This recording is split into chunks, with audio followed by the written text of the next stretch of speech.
Darkness Prevails sends a warm greeting to all of you. Today, we invite you to a story collection by the author Darkness Prevails titled The Beheading Spell. The name of the story sounds quite scary, right? And how will this story unfold? Please listen to it right after this. The sound of fire burning the branches of firewood rang softly outside. The rain still did not stop. Tuha carried the last bundle of firewood on his shoulder from the drying yard and ran quickly into the temple. When he was settled to avoid the rain, he was already soaked. When Bu saw him like that, he stopped, put the stove on, and ran out to pull him into the kitchen corner to warm up. Don't let Tuha silently dry the thing. The chubby guy suddenly spoke up. Tomorrow there will be another batch of new kids entering the temple. The mute guy should watch carefully. Don't let them get beaten by the uncle, or else they'll be guilty. Originally, he didn't have a name. That's why the fact that he couldn't speak became a title.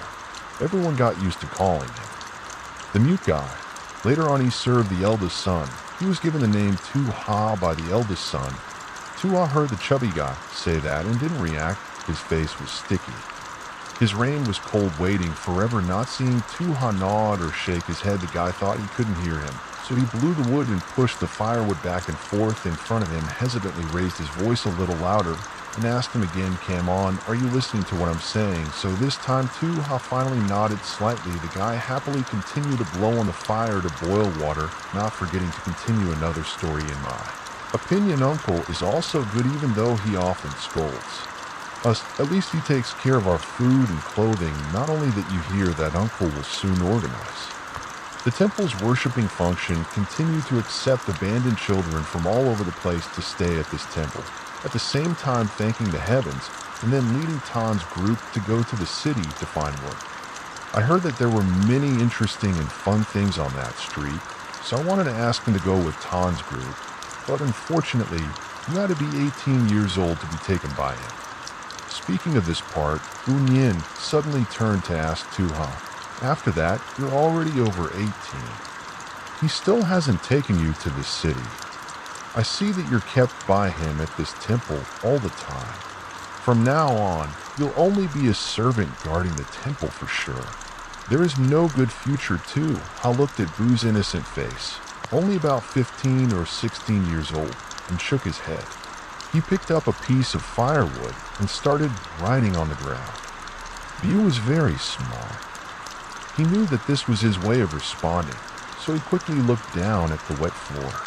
In addition to writing on the ground, I also knew to bring a stack of paper with him. He used a firewood towel to write or used hand and foot signs to communicate with others. Even if he asked, he couldn't go with him. He also didn't want to go to the street. A short sentence, but cut off all the ways of asking. The question was difficult to understand, but he didn't ask anything more because of the hardships of life before entering the temple. So the puppet often looked at other people's faces to see what he could see. He didn't want to continue talking about this issue, so the story stopped here. Suddenly, the side door of the temple opened. A tall, thin man with a long scar on his face came out and shouted loudly at the two people, "Bu, have you finished boiling the water? I told you to bring it to the maid so she can make me a pot of tea. If you take any longer, you'll get beaten by me." Bu listened. When he got beaten, his face turned pale.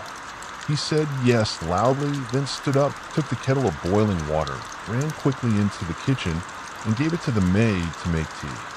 At this time, only Tuha was left in the kitchen. The man with the fierce, scarred face was excited and went out to make things difficult for him. He was none other than Tan, who had been accepted into the temple by his uncle for exactly 1 year from the slums. Although he was accepted after him, Tan was a very flattering person, so his position in Mr. Back's heart was also somewhat higher, so he often took advantage of him. The kids younger than me, especially those who have the defect of being both mute and a little hard of hearing like him, he came up behind him, his mouth not good, and started to talk. That deaf and mute guy brought in the firewood and then didn't know how to do other things. How dare he sit here? If you don't believe me, I'll tell on you so you won't eat. Tan also raised his foot and kicked Tu-Ha's back, causing him to fall towards the fire without time.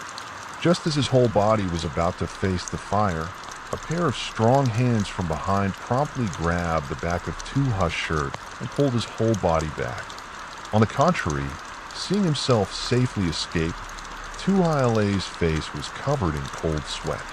He slowly raised his head and looked up to see who was helping him. He trembled and bowed low to the ground to greet the person helping him. Tu-Ha saw him bowing like that and quickly helped him up while saying, "No need to do that. Aren't we the same age? You bowing to me like that is really bad. My life is long, and Tan on this side is not much better." He was flustered, bowed, and then opened his mouth to explain his actions just now.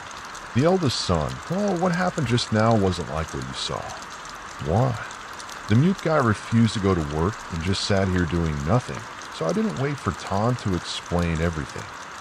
The eldest son frowned and loudly blamed. "If it wasn't like what I saw, then what was it?" Hearing the eldest son's voice, he was a bit angry. Tan was so scared that he peed his pants. He started to cry and beg him to forgive him. "Please don't tell Grandpa about this. If not, he'll beat me to death. I won't dare again. I won't dare again." The eldest son's nature wasn't cruel like other noble sons. On the contrary, he was very gentle. Politely saw Tan repent and become like that, then softly said, "Okay, this time I'll let it go. Go back and change your clothes and do your work. Don't bully others anymore." Hearing this, Tan was moved to tears and nodded gratefully. He ran back to the dressing room because he couldn't speak. Tan couldn't thank him with words. He could only hug his hands and bow his head towards Trin. Once again, Trin saw him doing that and laughed. "No need to be so mean to me. We're the same age and it's all the right thing to do. Before, you also served me. I also said we were friends. Why are you so polite now? It's true that too. I used to serve the eldest son since he was 19 years old, however. Starting from the age of 23, he no longer served him because his uncle demoted him to a cleaner and temple keeper during those years of serving Tu-Ha. He remembered Lam Trin's body was very weak. He was constantly sick. He couldn't go out and play, and he didn't have any friends. He was alone all day long around his sickbed, only a servant who couldn't talk like him gradually made the eldest son look.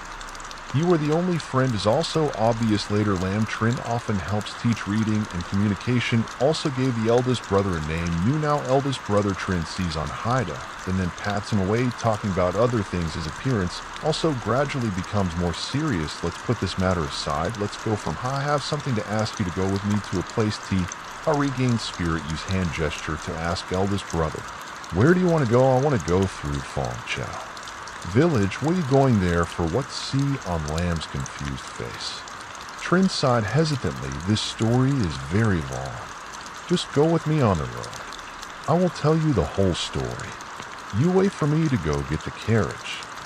However, before Tu-Ha could cause a commotion, Mr. Back Lam Trin quickly held him back and said softly, "No need, we won't go now.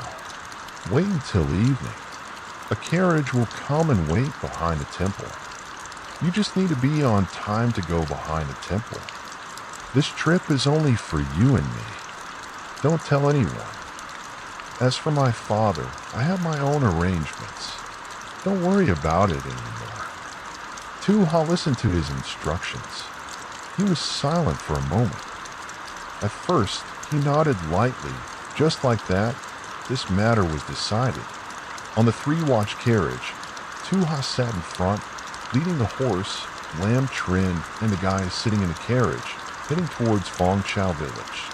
The appearance of the guy was unexpected, because when Tu-Ha secretly left, he accidentally bumped into them, who were going to the toilet and returning to the village. He couldn't hide it, so he had to bring him along. After all, he was once a person from Fong Chao Village. On the way, the guy dared to tell the reason for the secret trip. This is for Tu-Ha and the guy. Listen to Lam Trin tell that many years ago when he was not born yet, his father, Mr. Back, was also an ordinary person, not as rich as he is now. The dark point of the past was that at that time, Mr. Back had no job and was often dishonest. He went with his bad friends to dig up other people's graves, especially those of high positions and power like Mr. Ba. Escort the counselor camp. Because of digging up those graves, when Lam Trin was born, his family had become rich and powerful. Because Lam Trin was Mr. Back's only son Din, when he was born, Mr. Back's whole family was extremely happy and immediately named him Trin. His middle name was Lam. In addition, Mrs. Tahan, Mr. Back's wife, Lam Trin's mother was deeply concerned and generously distributed free porridge to do good deeds and accumulate virtues to compensate for him because she was afraid that Mr. Back's previous crime of grave robbery would affect her child in the future. At that time, coincidentally, it was unclear how a fortune teller also came to receive the porridge that his family distributed. When he finished drinking the porridge, he refused to leave and came again. Looking at Lam Trin, the small child wrapped in diapers and held in the arms of Mrs. Dahan, he asked for his date of birth and finally stood in the middle of the crowd and loudly said, "I owe you a debt of gratitude for eating porridge from your family, so I couldn't just stand there and watch, so I said a few words. Although your son's fate is good, it's hard to say it all in one word. If you want to save him, you must not be a parent like you. You must know when to stop. Don't let money blind you like that. Only a few people can have a peaceful life. Absolutely do not sneak around and steal other people's graves. Otherwise it will lead to bad things. These words are not very pleasing to the ear. It is really not inferior to Mr. Ta exposing Mr. Back's grave robbery in front of the public. Mr. Back is also someone who has long hated the notorious man. For a long time, Chanchat said that the money he earned was from digging other people's graves to steal rice seedlings. So when he heard those words of exposure, Mr. Back immediately frowned and chased the person away. Of course, he did not take what the old man said to heart. A few days later, his uncle's grave robbery friends suddenly came to his house and told him that they had just discovered a copy of the book. The map leads to a place where a large, mysterious ancient tomb is buried, inside of which is the body of an unknown person, only that inside this ancient tomb is rumored to contain a lot of gold bars. If they go on this trip to the Tomb Island, they will become even richer. Out of respect for their brothers, they went to Mr. Back. Seeing that the brothers were kind, the uncle did not think much about it. Who wouldn't want more money? Father Lam Trin quickly nodded and agreed to go dig the ancient tomb with his friends. This ancient tomb that they wanted to dig up was located behind the forest of Fong Chao village, that was carefully covered with 2 or 3 green stones on top of which were carved some strange shapes. At first, Mr. Back was a bit confused because at first he only thought that it was a small ancient tomb that could be dug up, and that was it. Who would have thought that when he got there, the tomb was this big, afraid that there were traps inside. Then, seeing his brothers urging him to go in, he also used his courage to smash the stone on top of the tomb. This ancient tomb was quite scary. It was built very elaborately inside the tomb. Carved in stone, and on the surface of the stone were squiggly words. It looked exactly like a spell written in red pen. So a dark and eerie underground space below to enter this tomb, the uncle and his friends had to go down from 10 to 13 steps, filled with white bones. Not sure if they were human bones or animal bones, going down to the deepest place. What caught the eyes of those who wanted to violate the ancient tomb like the whole group of Mr. Back was in the middle of a large tomb containing many bronze chests. These bronze chests were all closed right at the opening, tied with a thin red thread that was hard to see if you didn't observe carefully, making people's hearts shiver. Moreover, in the middle of the bronze chest, a stone basin was built up. Towering above was a single coffin. The teeth were covered with red threads like a spider web. Around it, no one knew when someone had lit 4 candles that lit up the coffin's lid, appearing and disappearing under the flickering light. 2 human skulls and heads were interwoven, placed in the middle of the juniper wood. While everyone was still staring blankly, watching the ghostly uncle somehow walk up to a bronze chest, pull out a vegetable from his body, cut off the red thread tied on the groove, and then open it. The chest locked at the moment the chest lid was pushed open by Mr. Back under the light of the oil lamp in his hand, illuminating the whole group of people behind him. All of them simultaneously exclaimed in amazement, rushing to the chest. Uncle opened it excitedly, laughing happily. It was a lot of gold. Just like the rumors said, this trip we made a big profit. The chest was indeed full of Viva. The light shone mysteriously, but Mr. Back kept feeling that something was strange with the tomb. It was built with so much gold. The person lying in this tomb must be a very powerful person. It could not have been built carelessly for others to find. Robbed his gold like that, the way Mr. Back was suspicious. Old Man Fi was one of the people who went with him, spoke up to suggest that if all the remaining coins were gold bars, then there would definitely be many other treasures in the coffin. Or at this point, the old man laughed happily, his mustache shaped like a hook, following the rhythm. His evil smile also trembled, looking extremely perverted. Except for Mr. Back, the rest of the group laughed as if possessed, following Old Man Fi.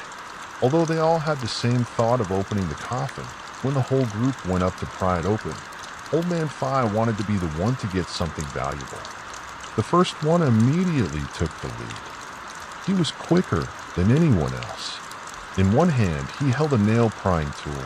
In the other hand, he used a dagger to cut the red thread wrapped around the coffin lid. The moment the red threads were cut, the 4 deep-eye sockets of the 2 skulls attached to the coffin lid suddenly popped out. For huge cobra heads had just popped out when they made hissing sounds of a warning. Luckily, the uncle was quick-witted and saw them, so he pulled them back and the brothers retreated. The 4 cobras continuously slithered out of the coffin. Feng Mang bared his sharp teeth and walked towards them. At the same time, the coffin lid, which was not touched by anyone, slowly moved. The air around the ancient tomb suddenly became thick and stuffy. Mr. Back and the others all felt goosebumps. A cold air began to creep up the spines of each person. At the same time, it seemed like someone was leaning into Mr. Back's ear, softly sneering and humming a very strange folk song. Yang gold and yang silver, 1 moment is a ghost. 2 moments is a ghost. Longevity swallows life and does not owe favors. The blind make mistakes, the deaf are stupid. The mute does not speak. Their heads will surely leave their bodies. The light of the 4 lamps on the coffin was initially still bright. The surrounding area gradually dimmed to the rhythm of the song. The originally bright tomb had become dark at some point, as if it was covered under a giant layer of shadow. Mr. Back's limbs were also getting colder and colder, as cold as ice. Seeing this scene, the old man standing in the group screamed miserably, "Ghost tomb, run away from here quickly." As soon as he finished screaming, the official fell into 2 pieces on the ground of the ancient tomb. Then, before anyone could regain their senses, Rose of the Blood was foul-smelling, along with the characteristic fishy scent used to embalm a pale, skinny hand like rough firewood with long, pointed nails sticking out from the coffin, grabbing the wall of the coffin. The whole body looked wrinkled, but it did not bounce up as imagined. Mr. Back and the others were horrified. They opened their eyes wide to see that from that shriveled arm, a head gradually emerged that had been cut in half by a child. On both sides of the child's wall, on the other head, 2 round, deep eyes appeared. The face did not stop there, although it was done by something the child did. Coupled but still beautiful and mysterious strangely, in the north, looking at it, he couldn't take his eyes off from where the face left down to the neck. The face of that demon was swollen to the point of being strange. The black blood vessels like tree roots spread down to the shriveled body. It seemed like the head had been sucked all the nutrients from that large body by that child. At this moment, no one expected the child's head of the person in the official to suddenly raise a gloomy voice as if from the 18th level of hell. "You will have to die immediately." When he finished speaking, he also raised his hand and pointed at Mr. Fye, similar to the original voice. Mr. Fye suddenly widened his eyes and trembled, refuting the words of the demon in his neck. "Mokong, I won't die. I will live until I'm old. Don't even think about scaring me." Before he could finish, Mr. Fye suddenly became speechless, because at his feet, at some point, 4 cobras had appeared. They looked at him with bloodshot eyes. The big leader of the pack crawled up and bit Mr. Fye's leg, causing him to scream and hug his leg, miserably falling to the ground. At the same time, the remaining snakes took the opportunity when he fell and rushed forward to tear him apart. Mr. Back and the others panicked and retreated further to look. The young twin heads in the coffin, along with the old man Fye's body, were bitten by a snake and were so scared that Fye's soul was scattered. Mr. Back and the others realized what was happening and all turned pale. They all died and then left the grave. When the rest of the group and Mr. Back were quite far away from the ancient tomb, Mr. Back lost his strength and fell to the ground. He looked at the remaining brothers with resentment and blamed me. "Are you crazy? Why didn't you examine it carefully before going down to look at the results you guys dug up? Fye is dead. Old Lou, among your brothers, is also upset. Who knows if there's a ghost buried there? We wanted to be sure, but at first, the old man insisted on dragging me along, saying that there was nothing dangerous. We had already looked carefully and saw that there was no benefit to fighting." Mr. Back softened his voice and said, "Let's go." The important thing was that we had to go home now, not knowing if that ghost would follow us. He had a worried face. Mr. Back turned to ask the remaining brothers, "But do you know what the ancient ghost tomb that Fye was talking about is?" The remaining brothers began to turn pale and gossip. "I can't talk anymore. We don't have time to listen to ghost stories. Only Fye, who believes in ghosts and gods, knows these things." Old Lou interrupted. "Let's go back to Back's house first. I don't think that ghost can follow us. Anyway, we haven't taken the gold yet, but it's still holding it." Hearing the old woman's words makes sense. In the end, Mr. Back and the others all agreed with this idea. They thought that all the bad luck today would end here. Only old Fye would die at the ancient tomb of Hong. Who would have thought that at that moment? Back and his brothers said goodbye to each other and went home when suddenly a voice rose from underground. The whole family died without closing their eyes. This voice really echoed from underground, drowning out all the surrounding sounds, making even Mrs. Tahan scared to hear it. The farewell ended in terror. That night, Lam Trin, still a newborn baby, suddenly had a fever and cried incessantly. No matter what the eldest wife did, he did not lower the fever and kept vomiting, scaring the whole family out of their wits. At this time, in a moment of panic, Mrs. Tahan suddenly remembered the fortune teller who had said some nonsense and was fired not long ago. She felt that he could definitely help her child, so she hurriedly told her husband to search everywhere and invite him back at all costs.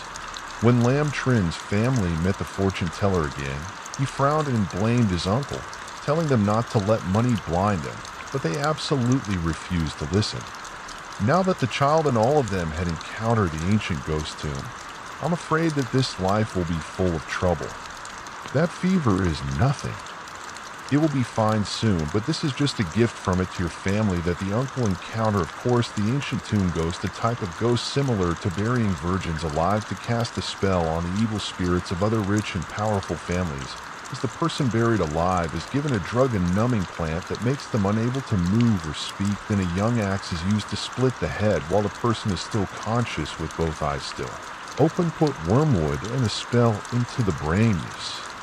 3 nails hammered twice to fix the head of the person who's being cast into the coffin procedure. The ritual is extremely cruel, but the effectiveness of the guard is twice as high. Only those who know the spell will be allowed in by the tomb ghost and take the treasure. Anyone who intentionally trespasses on the treasure will be cursed by the tomb ghost and die. It is difficult to say how to break the curse because the curses that the tomb ghost says are all baseless words. But it is because there are ghosts in people's hearts that fear and suspicion are born, and the tomb ghost absorbs the magic power from people's fear. These two things are the key points that push the curse to become it becomes true thanks to that source of magic power. In the end, it continues to cast new curses, circulating back and forth like that until a person is completely defeated, their home is destroyed, their body is rotten, and they stop. That's why to break the curse, one's will must be very strong. Among those who encounter the ancient tomb ghost, some people can defeat it, but they also have to fight it all their lives and give it to it. Many people's chests of gold and lives are lost to it. Some people are completely defeated by it. Their whole family is killed. Even an entire clan is turned into a large part of flesh and blood. On the other hand, the ancient tomb ghost has never been afraid of children or the elderly.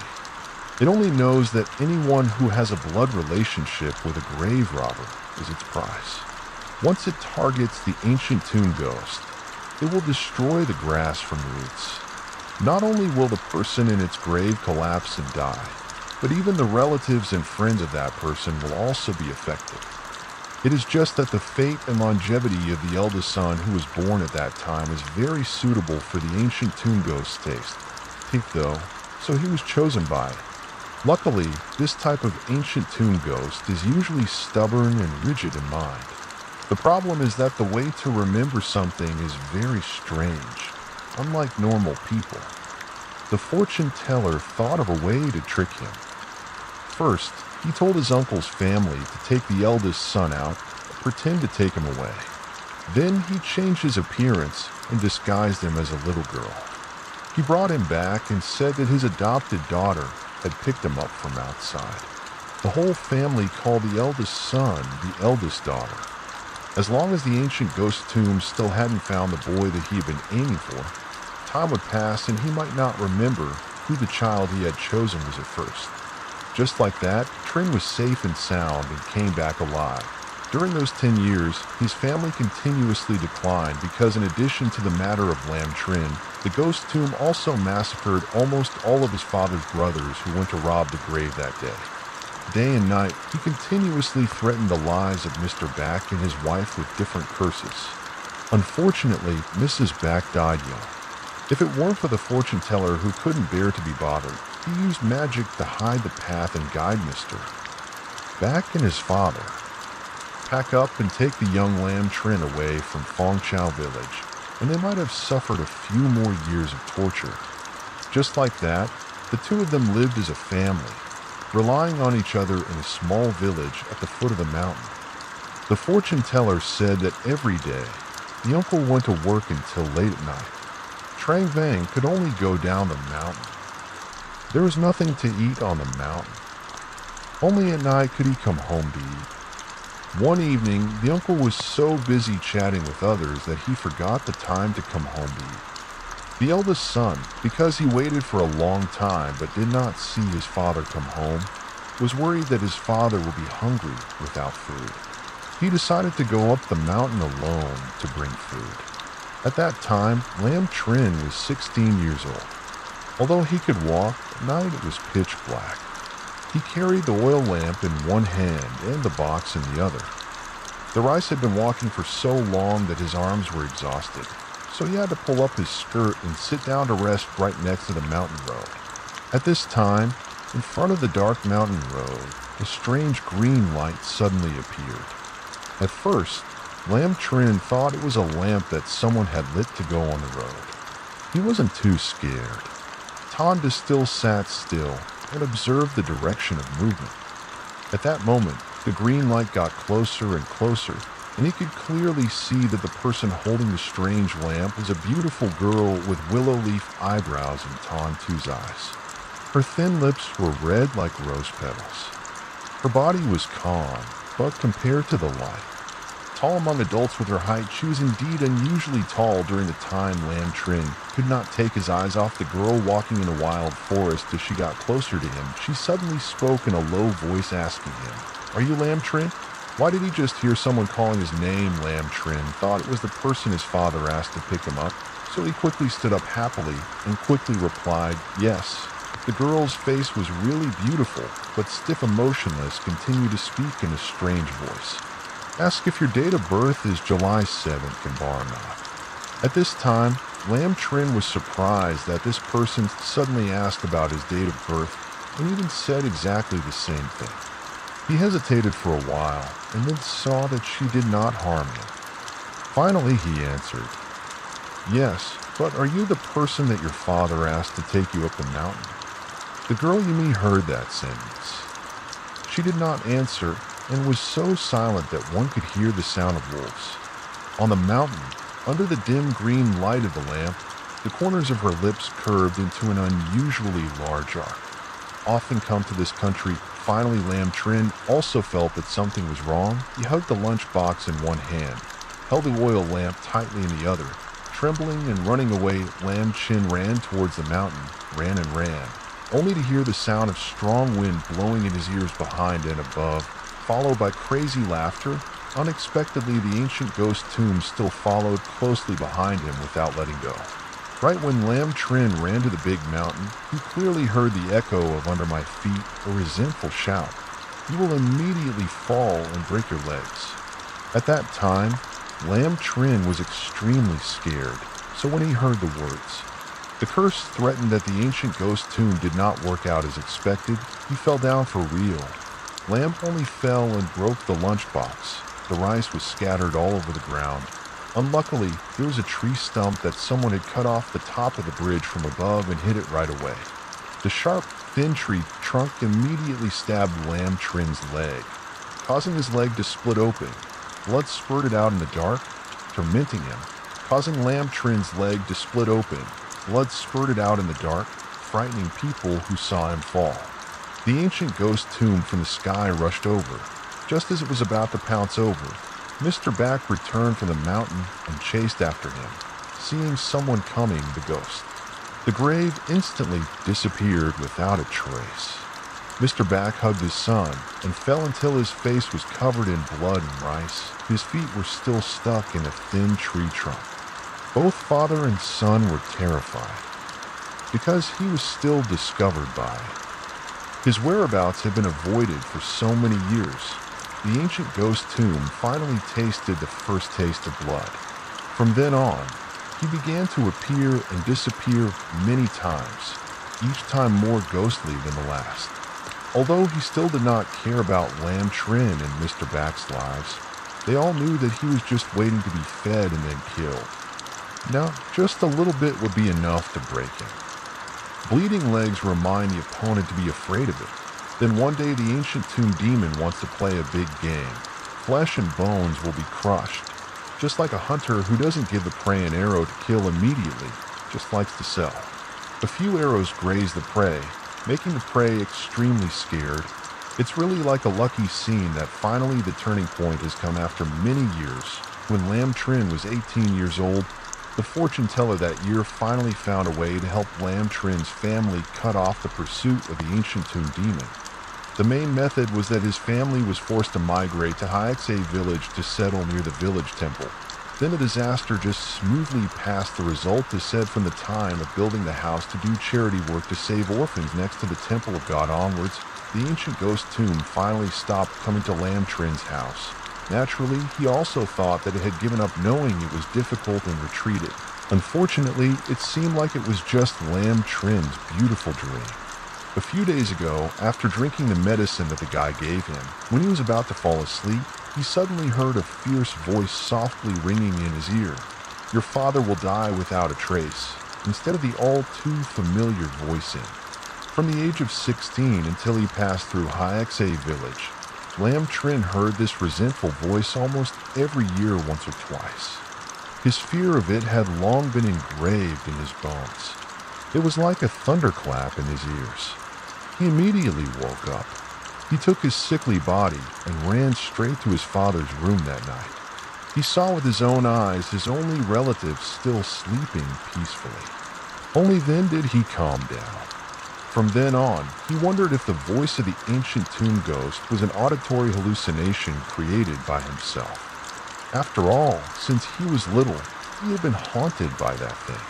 The haunting obsession was too deep. He had been like that before, but after thinking about it, Lam Trin still felt uneasy, so he decided to drag Tu Ha back to Fong Chao village tonight to find the people around there. Try to investigate if anyone saw anything strange behind Fong Chao Forest. After listening, Tu Ha slowed down the horse carriage and used one hand to make some simple body signs, meaning that this problem seemed to be not small. The guy who was the additional manpower added in the middle of this plan, after hearing it, his whole body went cold because of the curse of the ancient demon tomb. He trembled and asked, "Why didn't the eldest brother tell him about this Lam Trin sitting in the car, sighing? Both of them knew that right now my father is having a big shipment, and if he knew that I was returning to Fong Chao village, he would definitely make me lose my job. For now, I have to keep it a secret and can't let anyone else know." Speaking up to here, his face became serious, and his words became more stern. "So this trip, the three of us have to go farther, come back early. I want to try to see if I can handle that ghost tomb myself." No matter what, Tu Ha and View here were also people.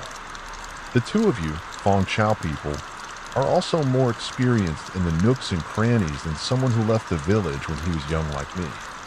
I wonder if it's convenient for you two to go with Lam on this trip. If it's not convenient, then absolutely don't force it. Just take me to the entrance of Fong Chao village. Wait there, I'll go investigate by myself. In the past, the eldest son often helped Tu Ha and the bastard quite a lot. Now that you need help, there's something you want to ask of the two of you. As servants, they can't refuse. I'm afraid of ghosts, but I don't have the strength at the moment. Okay, so no need to think much time. Tang View spoke on behalf of Tu Ha. The eldest son wanted to go find out about the ancient tomb ghost.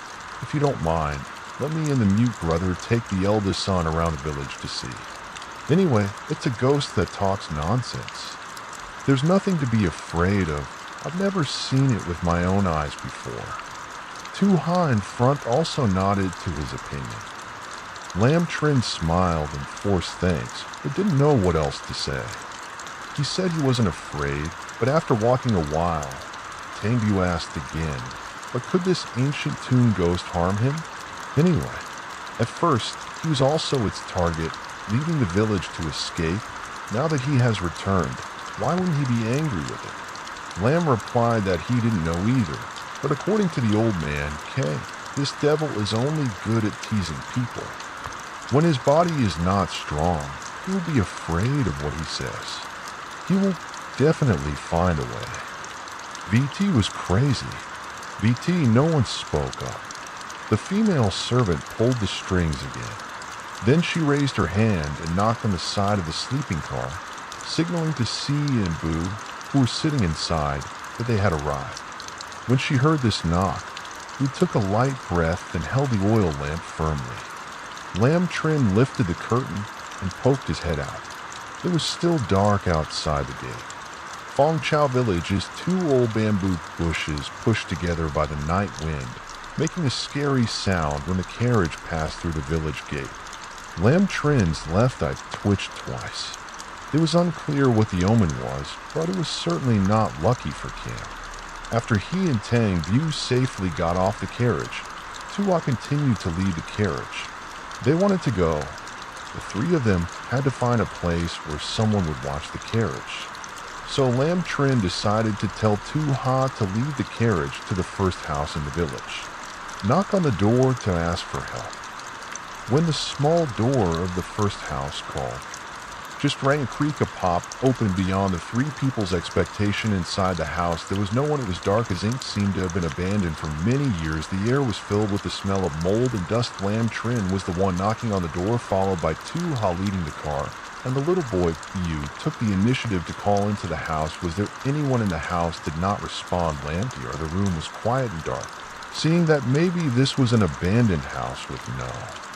Owner, so the big boy quickly said, "Look, this house is empty. Let's go to the next house to see what's going on." C finished speaking. He stepped forward to help Lamb Trin stepped out to turn around and close the door. Every moment the door was about to close in the dark. Suddenly a soft voice came from behind the door, saying that this trip would make him hate his father, and that he would definitely die in Fong Chao Village. Hearing that voice, Lamb Trin immediately kicked the door, which he kicked down on the spot. But there was still no one behind the door, only a rotten wooden door. From the bottom, seeing that, he was scared and jumped off the horse, ran to the two people. The big guy used his sleeve to cover Lamb Trin's face. He trembled and asked, "Big brother, what just happened was a ghost?" Lamb Trin nodded slightly, pulling the big guy away. Louis took a few more steps back. He hugged his chest tightly with one hand, breathing heavily like an old man who was near death, and answered it. It was indeed his voice. He had always followed us. The big guy was shocked and looked at the surrounding teachers. He had followed us the whole time, so wouldn't he know what we would do next? These words from B increased his imagination to avoid psychological effects. The eldest brother, Tu-Ha, reached out and patted his shoulder. He hushed, and at the same time, he turned around and used body movements to calm and Lamb down, meaning to tell the eldest brother to wait and think about things. Avoid doing things that lay the will before the ancient ghost tomb. Starting from now, I must be really calm. Lamb Chin also clearly understood what Tu-Ha was trying to say, so he smiled faintly and replied, "I'm calm, but don't worry too much. Who are you people standing so noisy near someone's house?" Suddenly, through an old bamboo bush, there was a voice of someone speaking. Ancient ghost tomb. The scarecrow heard that voice and screamed miserably, clinging to Lamb Trin's hand, making him startled, also followed by looking towards the direction of the voice to probe, who it was. Without waiting for the three of them to add Hong, from behind the bamboo bush, a middle-aged uncle appeared and spoke sleepily. "Asked me which village you guys are from, and came here when he saw clearly that there were people living right next to the abandoned house." The guy dared to stick his head out and introduce Lamb Trin. "Oh, we came here from Haixa village for a little business. My name is Tu-Ha, the other guy's father, and you here are the eldest son of Fu-Ha." Mr. Lamback, the middle-aged uncle, looked at all three of them, as if he understood Lamb Trin's high status, so he softened his voice. Just now he asked about something else. "So you guys are standing in front of this abandoned house. What are you planning to do?" The guy replied, "We are looking for a local's house, asking you to keep the horse carriage." To walk into the village, who would have thought this house was an abandoned house with no owner at this time? Lamb Trin also apologized for disturbing his sleep, but if it was such a coincidence, I wonder if he would be convenient to watch the Russian carriage for us without stopping. He took a deep pocketful of copper coins like, "Quo, Uncle, here is the money for keeping the carriage. We are half-hearted. With money, it is easier to talk." The middle-aged uncle smiled with his eyes.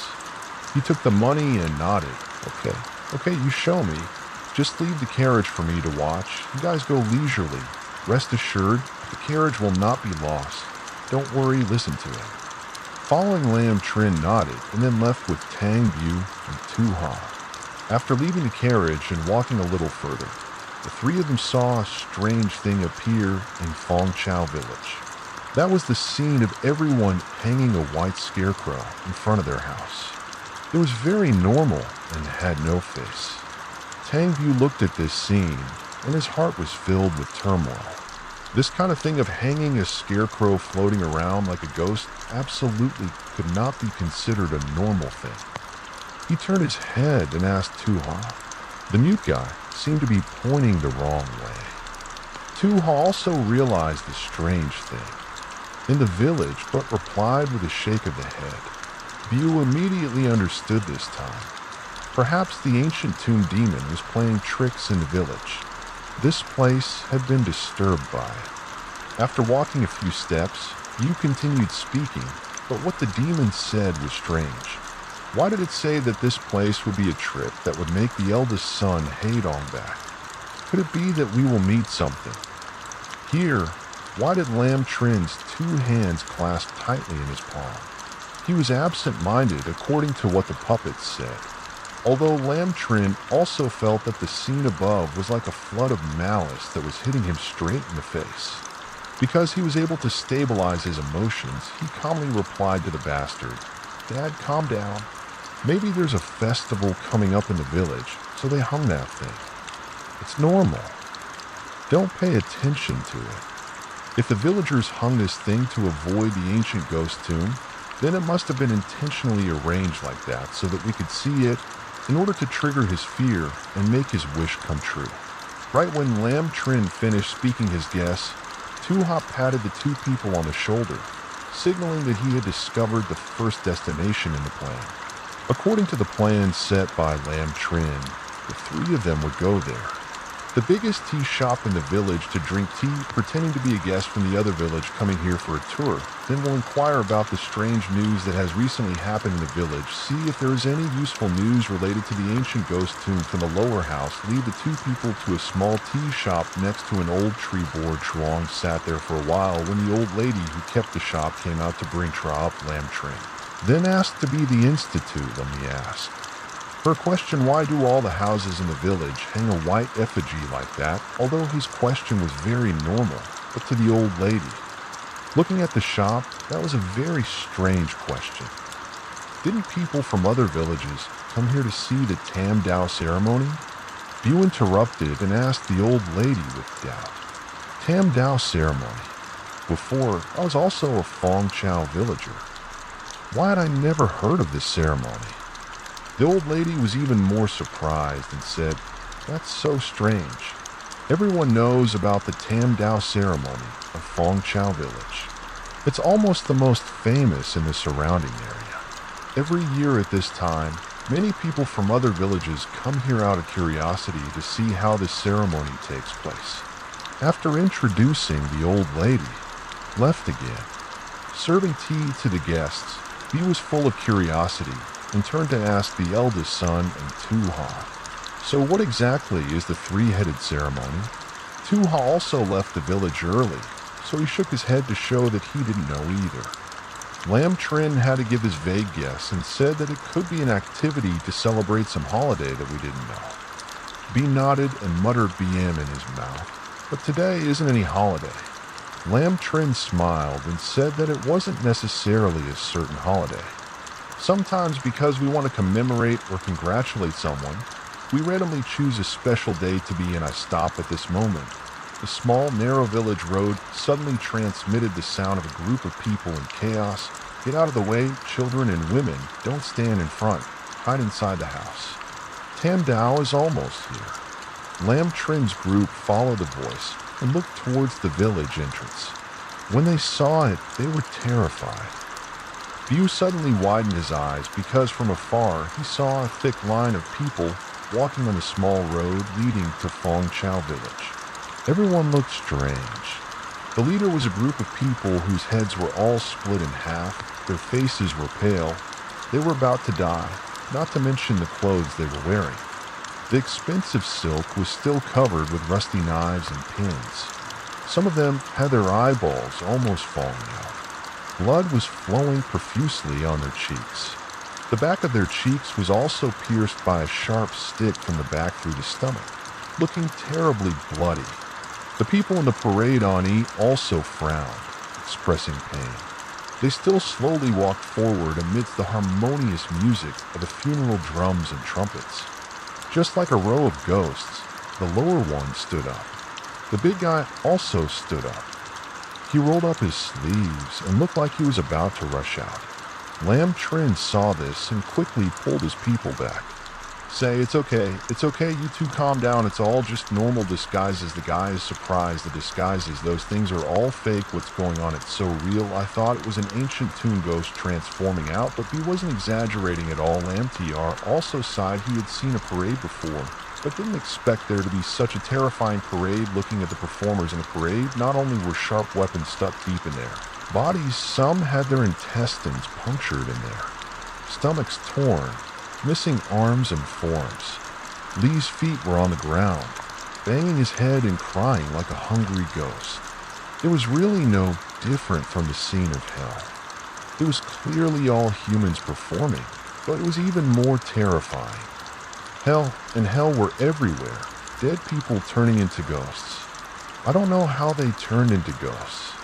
Even people who had seen the procession carrying objects to the temple before, Lamb reported that it was the first time he had witnessed it. He also thought that ghosts appeared in broad daylight. Many women and children couldn't contain their curiosity. Not only did they not hide in their houses, they also wanted to go closer to the procession to see more clearly until they saw it. Was so scared that he screamed and backed away. The guy asked the eldest son, "Didn't he say the ceremony was meant to be a congratulation or a memorial? There's no way it could be like this." People were scared and ran away. Little girls will have nightmares. Is this kind of ceremony really good? The children who watch this kind of performance are not sure if it's good or not. However, this is the custom and festival of Fengchao Lam Village. Outsiders won't be able to judge. They just shake their heads and concentrate. Watch the performance among the crowded parade teams. A young man around 17-18 years old wearing tattered clothes with the brightest face as if symbolizing a living person. He has a tall and thin body like a stick holding a sharp weapon, suddenly hitting straight the head of a demon performer. The knife immediately stabbed into the opponent's head cruelly and extremely bloody. It was really like assaulting and murdering someone right in front of the public. This scene scared a group of people to scream, but there were also others who admired him. Praised Lam Trin realized something said. With Tu Ha and Tang Bu, I Dan sure they are performing a story. That guy must be the main character. Those who were killed must be all evil people speaking up to hear. He suddenly startled to remind on Ha and Dad to watch carefully. Tu Ha nodded to show that he was still watching attentively. At this moment, the guy in the torn shirt suddenly furrowed his eyebrows. His face was in pain. He tried to kill more than 10 people in the team by himself. He himself also suffered all kinds of wounds finally. Unable to resist, he also fell to the ground and bent over to hug the two corpses with flesh peeling off. Rotting on the ground for a while now, being trampled on by people wearing silk clothes. They all came to an unexpected end. Tu Ha turned around and made a body movement and asked Bu if he could see what story it was. Bu stupidly replied, "No. I don't understand anything when I watch it. It's all people killing people." Lam Trin sat thoughtfully next to Tu Ha and said, "It doesn't seem to be a famous story." He asked the people here. Just then, the old lady of the tea shop came up and gave some kicks. She asked the distinguished guests what they thought of the Tam Dao ceremony in our Fengchao village. Lam Trin nodded and replied very well. "Special, but this old man, let me ask a question. Who do you perform the Tam Dao ceremony in the village about?" The result is no need to guess. The old woman enthusiastically answered this. Normally people from other villages don't know. They only know the name of the ceremony. It's taboo to ask. And even if you know, you can't spread the content of the mockery. It's very unlucky. The Tam Dao ceremony of our village is about the story of a boy's family. This happened many years ago. There was a couple from another place who came here to get married and live. The couple was infertile and had a hard time having a son. The son named Dao. This son named Dao, is it? Although he was born into a poor family, he was very talented.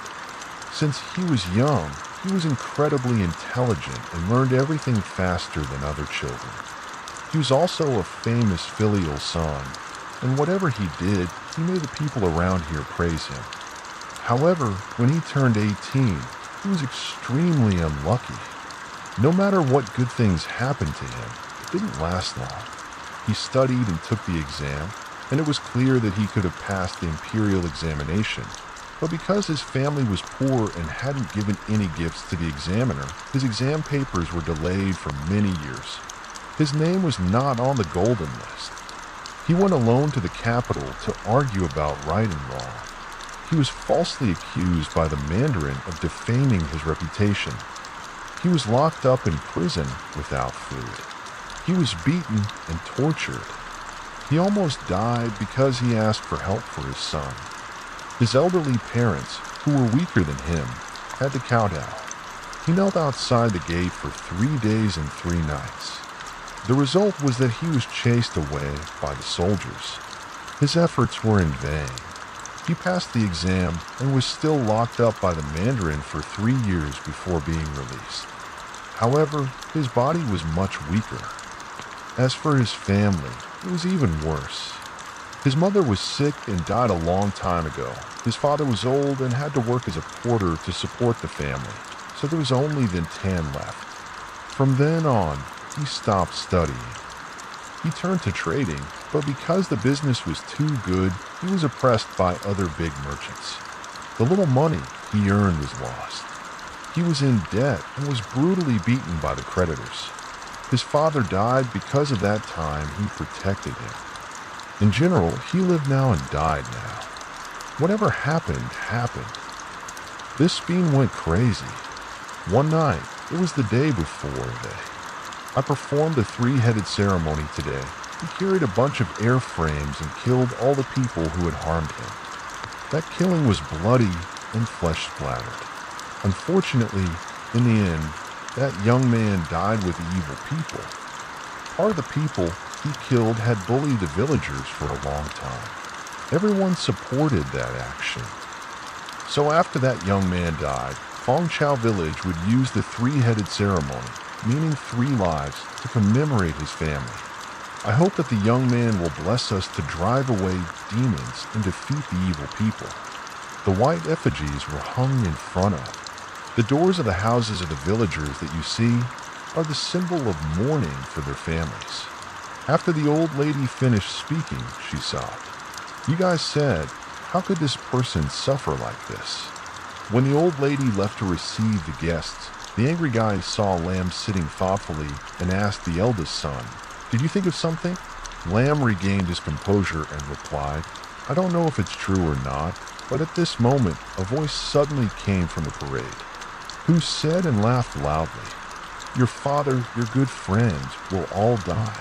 Burial place because you heard that terrifying voice, not to mention the people who were performing the 3-head ceremony. Even the 3 people of Lam Trin's group had to change their expressions before everyone could react. The sky gradually turned black. The flock of birds did not know where they came from. They flew towards them one after another. They cried out each time. They were full of sorrow, then opened their eyes and bit the people who were mocking everyone because of the pain. The chaos started. Some people were screaming, holding their heads, others pushing each other, and running. The scene suddenly became noisier than the sound of trumpets and drums. Lam Chi just heard the sound. The ancient ghost's words immediately turned his eyes to observe the crowd. As a result, he discovered in the chaotic crowd, there was a girl wearing white mourning clothes with a few streaks of blood on her face. Her face was pale and green, looking at him with a cold smile. That smile was stiff and emotionless. Her eyes were still small, and when Lam Tiar was still there, her head and face suddenly tore into 2. Blood and brain fluid ran down her cheeks and onto her hands. He fell to his knees and ran slowly as the tea table ran back. The ancient ghost's life, Lam Tiar's departure, only happened in the blink of an eye, making Tu Ha and the other person confused. Not having time to understand what had happened, Tangbu looked in the direction Lam Trin ran and called out to the fish to come back. However, at this time, Lam Trin had disappeared into the crowd of bloody zombies and could no longer see him. Tu Ha and Tang Bu then also chased in the direction Lam Trin ran, but fell into a situation where they did not know which direction he had gone. The 2 people standing in the parade were pulled around by the crowd and basically could not distinguish. In the end, who was the ancient tomb ghost disguised as Tang Bu? Seeing that the other person was suspicious, he wanted to catch him, but then saw that the other person was suspicious. More suspicious in the heart constantly. Feel not good, the boss asked too. How what to do? We lost the eldest son. Oh, remember, he was buried by the ancient ghost before he could finish. His words was covered by Tu Ha. He looked at him warning. Only now he realized no matter how anxious he was, it was useless. Even now, where Lam Trin is neither he nor Tu Ha know in the end too. Ha had to pull him out of the crowd. Chaos started to take paper and charcoal in the bag to write the solution and gave it to him too. Read on the yellowed and torn paper, Tu-Ha told you that it was useless. Don't look for the eldest son anymore. That ancient tomb demon Dao Ha Na Nam in such a strange parade. Wanting to mix in something that isn't human is too easy. Let alone according to the eldest son, the ancient tomb demon is strangely beautiful, not much different from a living person. After taking advantage of the chaos to take the eldest son out of the parade, I'm afraid the ancient tomb demon immediately took the eldest son to another place. Otherwise, within a radius of less than 100 steps, we would have found him soon. Now, wanting to find the eldest son's whereabouts is like looking for a needle in a haystack. This matter cannot be neglected. We should go back and tell him more. Back brought more people here to help. Better to read it. After reading, the embarrassed boy said, "Wait, I'm mute, don't go." I promised the eldest son that I had to keep this a secret. If you and I tell each other about this, we'll definitely be beaten to a pulp. Let's quickly split up and search. We probably haven't gone far yet. While the two of you are still embarrassed in the crowd, chaos continues to ring out with a low voice, wanting to find your eldest son. Then go behind the forest of Fengchao village. Although that voice and laughter are very sweet, there will still be a time. The sound of the ancient ghost tomb, the boss tried to shout. What do you mean? Why did you bring him there? The result was that he didn't receive any response. The guy was so stupid that he turned to ask Tu-Ha, "What should we do?" The mute guy asked Tu-Ha, "Should we go behind the forest of Fengchao village?" Tu-Ha pondered for 2 seconds. He nodded, so the two of them didn't return to Haixe village, but went up behind the forest of Fengchao village. Behind the Fengchao forest, there was still a large area of mountains and dark trees. The outlines of tree branches and leaves on all 4 sides were stacked on top of each other under the undulating big tree.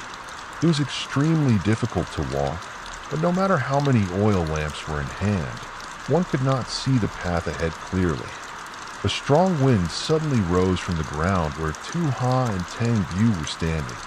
The wind blew up, causing the leaves everywhere to rustle.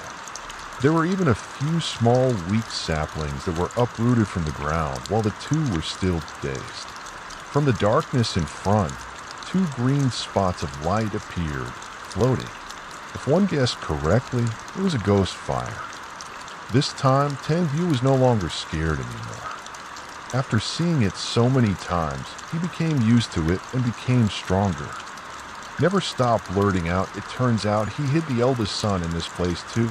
Ha looked at him in surprise. Tang Bu saw him looking and immediately understood what he wanted to ask. He immediately said in a low voice his eyes still hadn't adapted to the darkness, but my eyes could see vaguely ahead. Then where there were 2 playing fires, there seemed to be 2 stone tablets. Surely it was the ancient tomb where Mr. Back and his brothers met back. Demon under the light of the lamp too opened his shirt, and his face became pale, as if he didn't believe his words very much, even though this possibility was very high. Tang Bu saw that and had to confirm. Decided again, that's right, it wasn't the eldest son who just told us. I heard that the grave is behind Fengchao forest. I see that I saw it, right? After finishing the sentence, he didn't forget to explain. No wonder he just lured the eldest son away from the 2 of us. He must have planned something in advance. It failed. After 3 months of consideration, Tu-Ha decided to go find Lam Trin first. But people are still more important. After deciding, he wrote a note telling the fat boy to leave this forest alone and return to Haixe village to inform Mr. Back that he was in danger. Rescuing his son, he definitely couldn't beat the bastard to death out of anger. It would be more convenient for both sides. Coincidentally, the fat bastard also thought of this method. He immediately replied, "I'm going to shut up. Be careful in there." He was about to leave when the voice of the grave ghost came from underground again. That ghost laughed wickedly and asked, "Do you want to find someone to help?" For some reason, Tu-Ha felt alert and quickly covered the bastard's 2 hands. Sure enough, that ghost growled, "Don't worry, you go call that guy over. He hasn't been able to find someone yet." will watch helplessly as he is bitten to death by a poisonous snake. Hearing that, from the bottom of his heart, he suddenly can't stand up. His heart suddenly sinks. Even his breathing immediately stops. In the next second, he can't help but shout at that voice. Because he is mute, the sound he makes is extremely unpleasant, just like the sound of a dry branch being broken slowly. Not knowing that this very shout of his has become a delicious dish for the ancient tomb ghost. It laughs happily and then falls silent after looking around, not seeing any ghosts or hearing anything. What other voice did Ha dare to let go of his hand that was covering the guy's ears? He saw his face getting paler and paler and immediately knew that the grave demon had cast a vicious curse again. He frowned slightly and asked, "Can you go home now?" Before he could finish, he saw Tu-Ha glaring at the oil lamp in his hand, aimed at the back of the guy's head and brought it down. In the blink of an eye, after his strong swing of the lamp, there was a crack. The oil lamp broke and the fire flashed, burning a long tree-shaped animal. That animal descended from the tree, caught in the fire and struggled, causing the fire to burn straight towards Boo's forehead. Bu was so hot that he jumped a few steps away, patting his chest and saying, "Oh my God, it's so hot." The group lowered their heads to look at the animal that Tu-Ha had dropped earlier. As soon as they saw it clearly, these pupils suddenly contracted. That animal turned out to be a cobra the size of an adult's fingertip, riding in the flames created by the oil lamp. Tu-Ha's mood wasn't much better than Boo's. However, the curse from earlier seemed to have been broken. He didn't wait for the demon to continue to take advantage of the situation and break. Hand tore the piece of cloth on the side of the shirt into two pieces to use as a cover for B's two hands, then pushed his shoulder to signal him to leave quickly. At the moment Tu-Ha moved closer to where the two ghosts were playing, as if having a premonition, he immediately jumped straight down into the ground and disappeared. At the same time, in front of him, he suddenly saw the face of a beautiful girl on a green stone surface. That face seemed to smile but not smile, like crying but not crying. It was extremely strange. Tu-Ha was scared to the point of numbness on his scalp, but he did not faint immediately. His eyes were still open. Looking intently at that face, he saw that on the girl's smiling face, two streaks of red blood suddenly flowed out. Unexpectedly, they were blood tears flowing down from her eyes. The blood tears flowed more and more, dripping onto the blue stone surface on the ground. They slowly gathered into a complex, distorted shape. The sweat on Tu-Ha's forehead also spread out. He stiffened and moved his eyes to look down at the blue stone surface. Let's see what trick this grave demon wants to play. But no matter how he looked, Tu-Ha couldn't see what shape it was. He didn't dare to move, just changed the direction of speculation back and forth. After a while from Ha, suddenly realized this was a word written backwards. When he understood the meaning of that crooked bloodline, Tu-Ha hurriedly wanted to close his eyes and not look because he knew this was another curse that the ancient tomb demon wanted. He saw with his own eyes that the plan failed right when Tu-Ha was about to close his eyes. The ancient tomb demon opened his mouth and pointed at him, saying that curse on the blue stone tablet that people would have to die. Because it was strange that Tu-Ha's expression when he heard that curse did not change, nor did his body. Resist and run away. The ancient tomb demon saw that and immediately felt strange. It frowned its eyebrows, its eyes like snakes in the night flashing strange colors. It continued to spit out the second curse. You will immediately fall. The second curse just finished too. Immediately felt that this time he was finished because he knew the more tense and scared he was, the less he reacted. Looked, even forgot to change his face, terrified, like this is stupid. Scared, sure enough, not beyond expectation too. Ha's fearful reaction beyond imagination immediately turned the curse into. The truth under his feet immediately collapsed.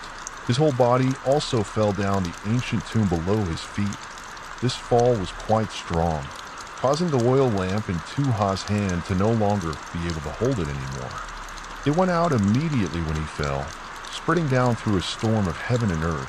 From Ha gradually felt real, his body became steady again.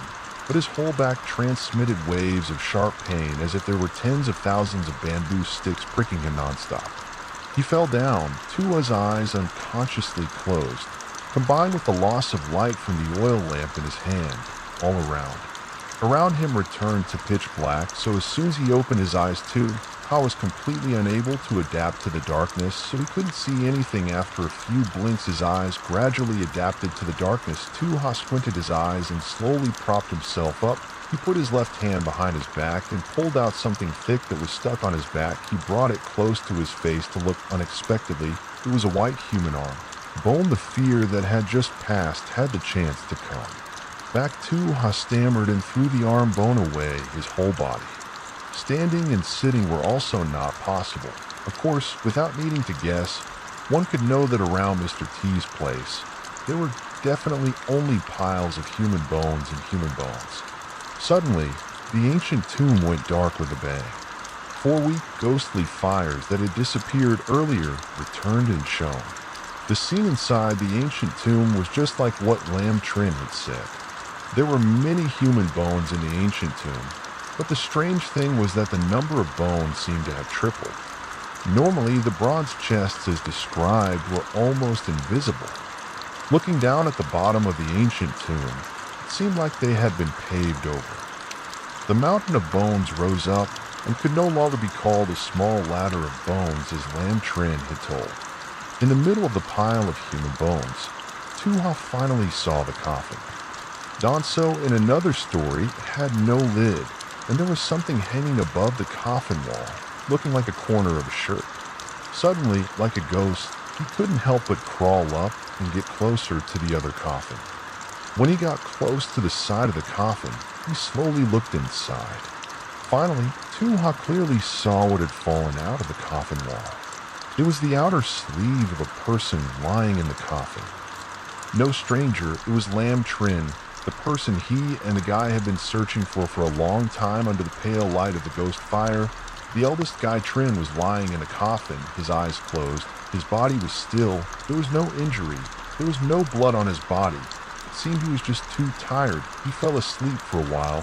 Coincidentally, at this moment, above the hole leading down to the ancient tomb from the bottom, he faintly heard the sound of thunder coming from there. The roar of the bellows echoed in the night sky, followed by the sound of many footsteps stepping on the wet grass.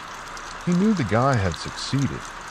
Brought the uncle here to help, there wasn't much time left, except for Tuha, who bowed his head and reached out to check Lam Trin's breathing. When he felt a thin breath of air, he somewhat breathed a sigh of relief. The sound of hurried footsteps on the ground above the ancient tomb.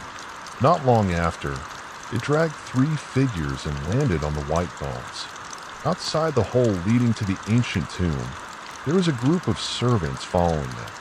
They kept asking Mr. Back if they needed more help, but in return, they received a shout.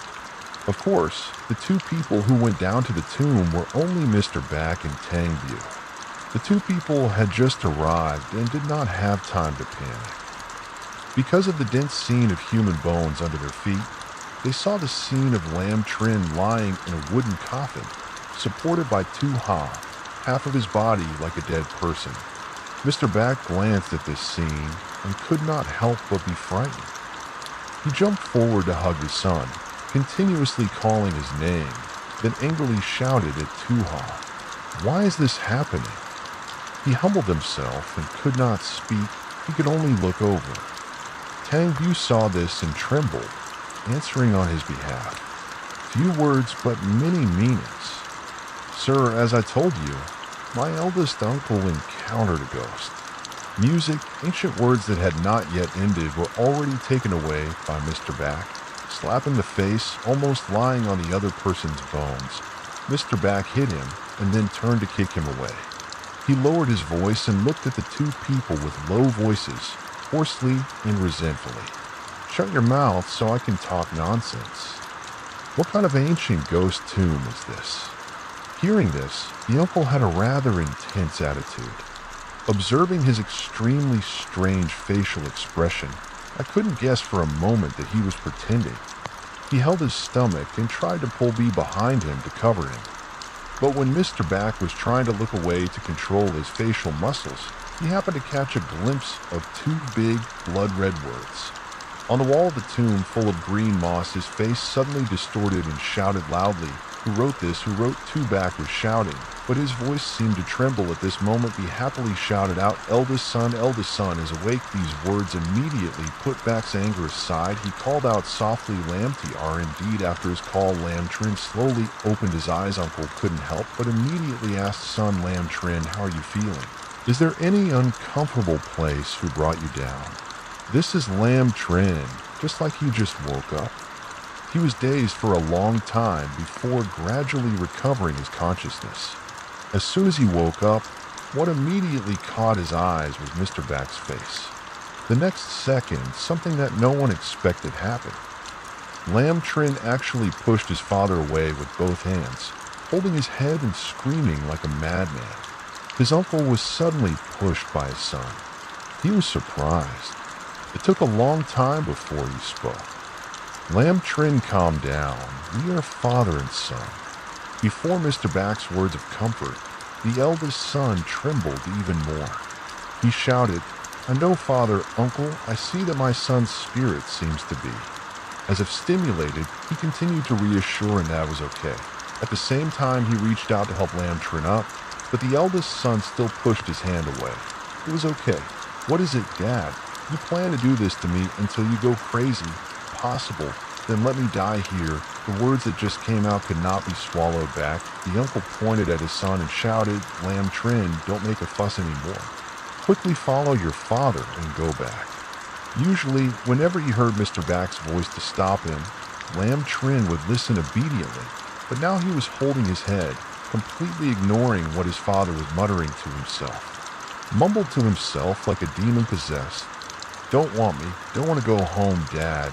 Don't say any more. Just let me calm down a bit. Dad, go quickly." Finally, Mr. Back couldn't hold it in anymore and shouted even louder. "Are you crazy? What nonsense are you talking about? If there's something wrong, just tell me, I'll handle it." Lamb was only angered by Mr. Back's words. He looked straight into his father's eyes and gritted his teeth. "Dad, you don't understand what I'm saying. Why aren't you insane? Is something wrong? Aren't you the one who knows best? Don't you think I'm crazy?" "I'm very. Sober has never been so sober. So you guys go away, go away."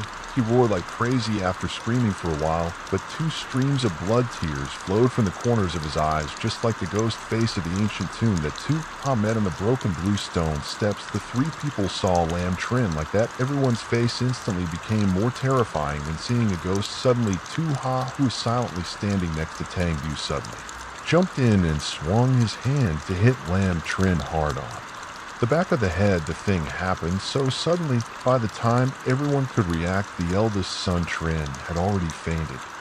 Mr. Back shook Tu-Ha's hand away, his eyes wide open as if he absolutely would not allow him to harm his son. Then he suddenly stopped when he heard the puppet, who knew Tu-Ha's intention, speak up on behalf of the eldest son. He was scared and shocked. If he continued to stimulate him, he might vomit blood and die. That ancient tomb demon had already spoken. Mr. Back looked at the two people, one big and one small, with a cold face and said, "What ancient tomb demon? I have absolutely no idea what you guys are talking about. My son is sick, that's all. You two, quickly carry the eldest son on your back and go back to Ha Village with me." The little be said, but that ancient tomb demon said the eldest son will die. You can't just go back like that. Otherwise, the uncle glared at the elder bee and interrupted, "This is my son. Don't I want the best for him? Our family's private matters don't need two low-class HMs like them. Bee, take care of yourself first." Although what some said sounds really unpleasant, but according to this logic, after all, the uncle is Lamb Trin's biological father. Could he harm his own son? That's definitely not possible, especially since there are many other families who go back with them, which is the safest. The family members have already come forward, so how can strangers continue to interfere? Both Bee and Tu-Ha thought so they did not object any further. Following Mr. Back's orders, they carried Lamb Trin away from the ancient tomb to Hyaxe village. Since 3 days after bringing Lamb Trin back, almost no family members in the house had seen the eldest son again. I heard from my uncle that the eldest son had fallen ill again. For that reason, the temple offering ceremony this year will be held earlier than expected. Although Tangbu is also very worried about eldest son Trin, his ability here is even more limited. Surely the uncle also did not want outsiders to see his son's crazy state, so 3 days ago was not the right time to secretly visit the eldest son. On the contrary, on a busy holiday like this, the uncle was busy leading a group of orphans to give thanks to the heavens, which was the most appropriate time. So early in the morning, Bu and his family had to wake up to clean the temple as well as bring the fruit to prepare in advance. When everyone was not paying attention, he took the tray of fruit and put it on the table, then secretly took the dirty things and poured them out to try. Went to Lamb Trin's room to see if he had followed Tu-Ha to the room before, so he still vaguely remembered the location. He soon arrived so as not to be discovered by Mr. Back. Tangbu found a blind spot where outsiders could not see him, used his finger to poke a hole in the door, then looked inside. PH in the room looked in and was immediately terrified because Tangbu saw Lamb Trin, but he was blinded. His whole body was thin and emaciated, tied to his own bed. Tu-Ha and Mr. Back had been inside since when? Mr. Back was walking back and forth next to the bed, while Tu-Ha, holding a bowl of something black, he paused for a moment. Uncle asked Tu-Ha to step over and force that thing into his eldest son's mouth. Tu-Ha grabbed his chin and fed him a few sips. Lamb Trin coughed and choked, then spat out more than half of it. He kept screaming loudly. He struggled and knocked over the bowl. Uncle saw his son doing it, then scold him and throw it away. You keep throwing it away. What are you afraid of? There's still a lot of medicine. You throw one bowl, I'll give you 2 more bowls and feed you until you swallow it. Lamb Trin's eyes were red, his mouth was wide open. He was breathing heavily. He shouted loudly, "Dad, don't worry about your child anymore. Let your child die." The cold northern man shouted at me, "I'm your father. If you don't worry about you, who will you worry about?" Lamb Trin didn't answer. He turned his head inside, not bothering to look at his father for a long time. Then the uncle sat down by the bed, his tone softened, saying, "You stay here to recuperate. I'll go to the temple." After picking up the children for a while, Lamb Trin suddenly turned his head. His eyes were as calm as a deep lake. He said, "You don't need me to do that anymore." The eldest Trin was very kind. Every time he came to the ceremony to pay respect to the gods, God would take in more orphans, whether they had a job or not. It was right. I went out to sea for a while, and now he said I don't need my uncle to perform the ceremony anymore. The more Bu listened, the more strange he felt. His temples were covered in fake blue veins. His uncle scolded him. It was funny. The ceremony wasn't hell. Are you waiting to die? Lamb Trin started to get angry again and shouted, "Yes, I just want to die soon." "Can't you? Why can't you, Mr. Back, get angry? You can't just stay there and make a mess, Dad." At this time, Tu-Ha walked over and used some body movements with Mr. Back. It seemed like he was reporting some news. The fat guy didn't quite understand. After Mr. Back finished looking, he stood up and his expression became more and more serious. After a while, he said to Lamb Trin, "Stop causing trouble. I'm busy for the next few days. I won't have time to pay attention to you. Wait for you to pass this year, and then we'll talk about it." After that, Mr. Back and Tu-Ha left the room, leaving Lamb Trin screaming miserably. "Save me, Mom. Don't go save me. Is there anyone else? Save me." While screaming, he stretched out his 2 hands and grabbed the edge of the bed, trying to get up, but the rope tied around his body roughly pulled him back to the bed outside, waiting for his uncle and Tu-Ha to go. The boy quietly went out and pushed the window, wanting to go in and save the eldest son. But how could he do that? No matter what it pushed, it wouldn't open and the door was locked inside, and afraid that if he pushed it a while it would make a noise, Big Boy didn't dare try to open it. So he lowered his voice and called out, "Little fish." Little C. Lamb Trin was lying on the bed struggling when he heard it. He stopped moving and turned his head happily saying, "Dad, I'm your brother. Why are you my son?" "Big Boy, what's wrong? I can't open the window. Is there any way to get in?" Lamb Chin hurriedly told him to try to pry open the main door. "Can it?" The window around him was locked from the inside and was so bright that it couldn't be opened. "I don't know what to do next." It only took a few minutes for him to break the lock and open the door. Then he pulled out a sharp knife from his sleeve and cut the rope. After Lamb Trin was able to move his arms and legs again, Lamb Trin grabbed the guy's 2 hands and shook them like crazy. He said, "Thank you, I still remember you."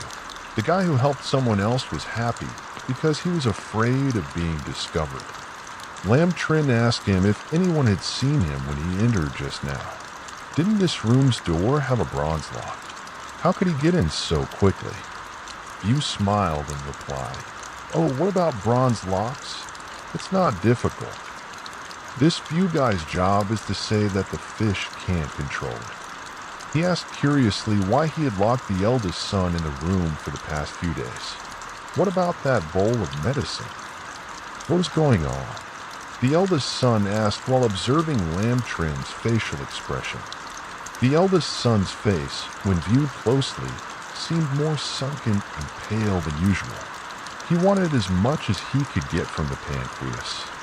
He looked exactly like someone with anemia, no more, no less. After looking at it for a while, he almost thought the eldest son was someone who had been dead for a long time.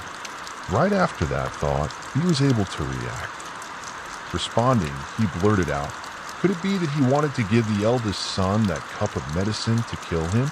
Remembering the medicine that Tu-Ha had just tried to feed Lamb Trin, plus the eldest son's resistance, he immediately squatted down to check the medicine, but heard Lamb Trin say it wasn't like what he thought. It really wasn't a problem with the medicine.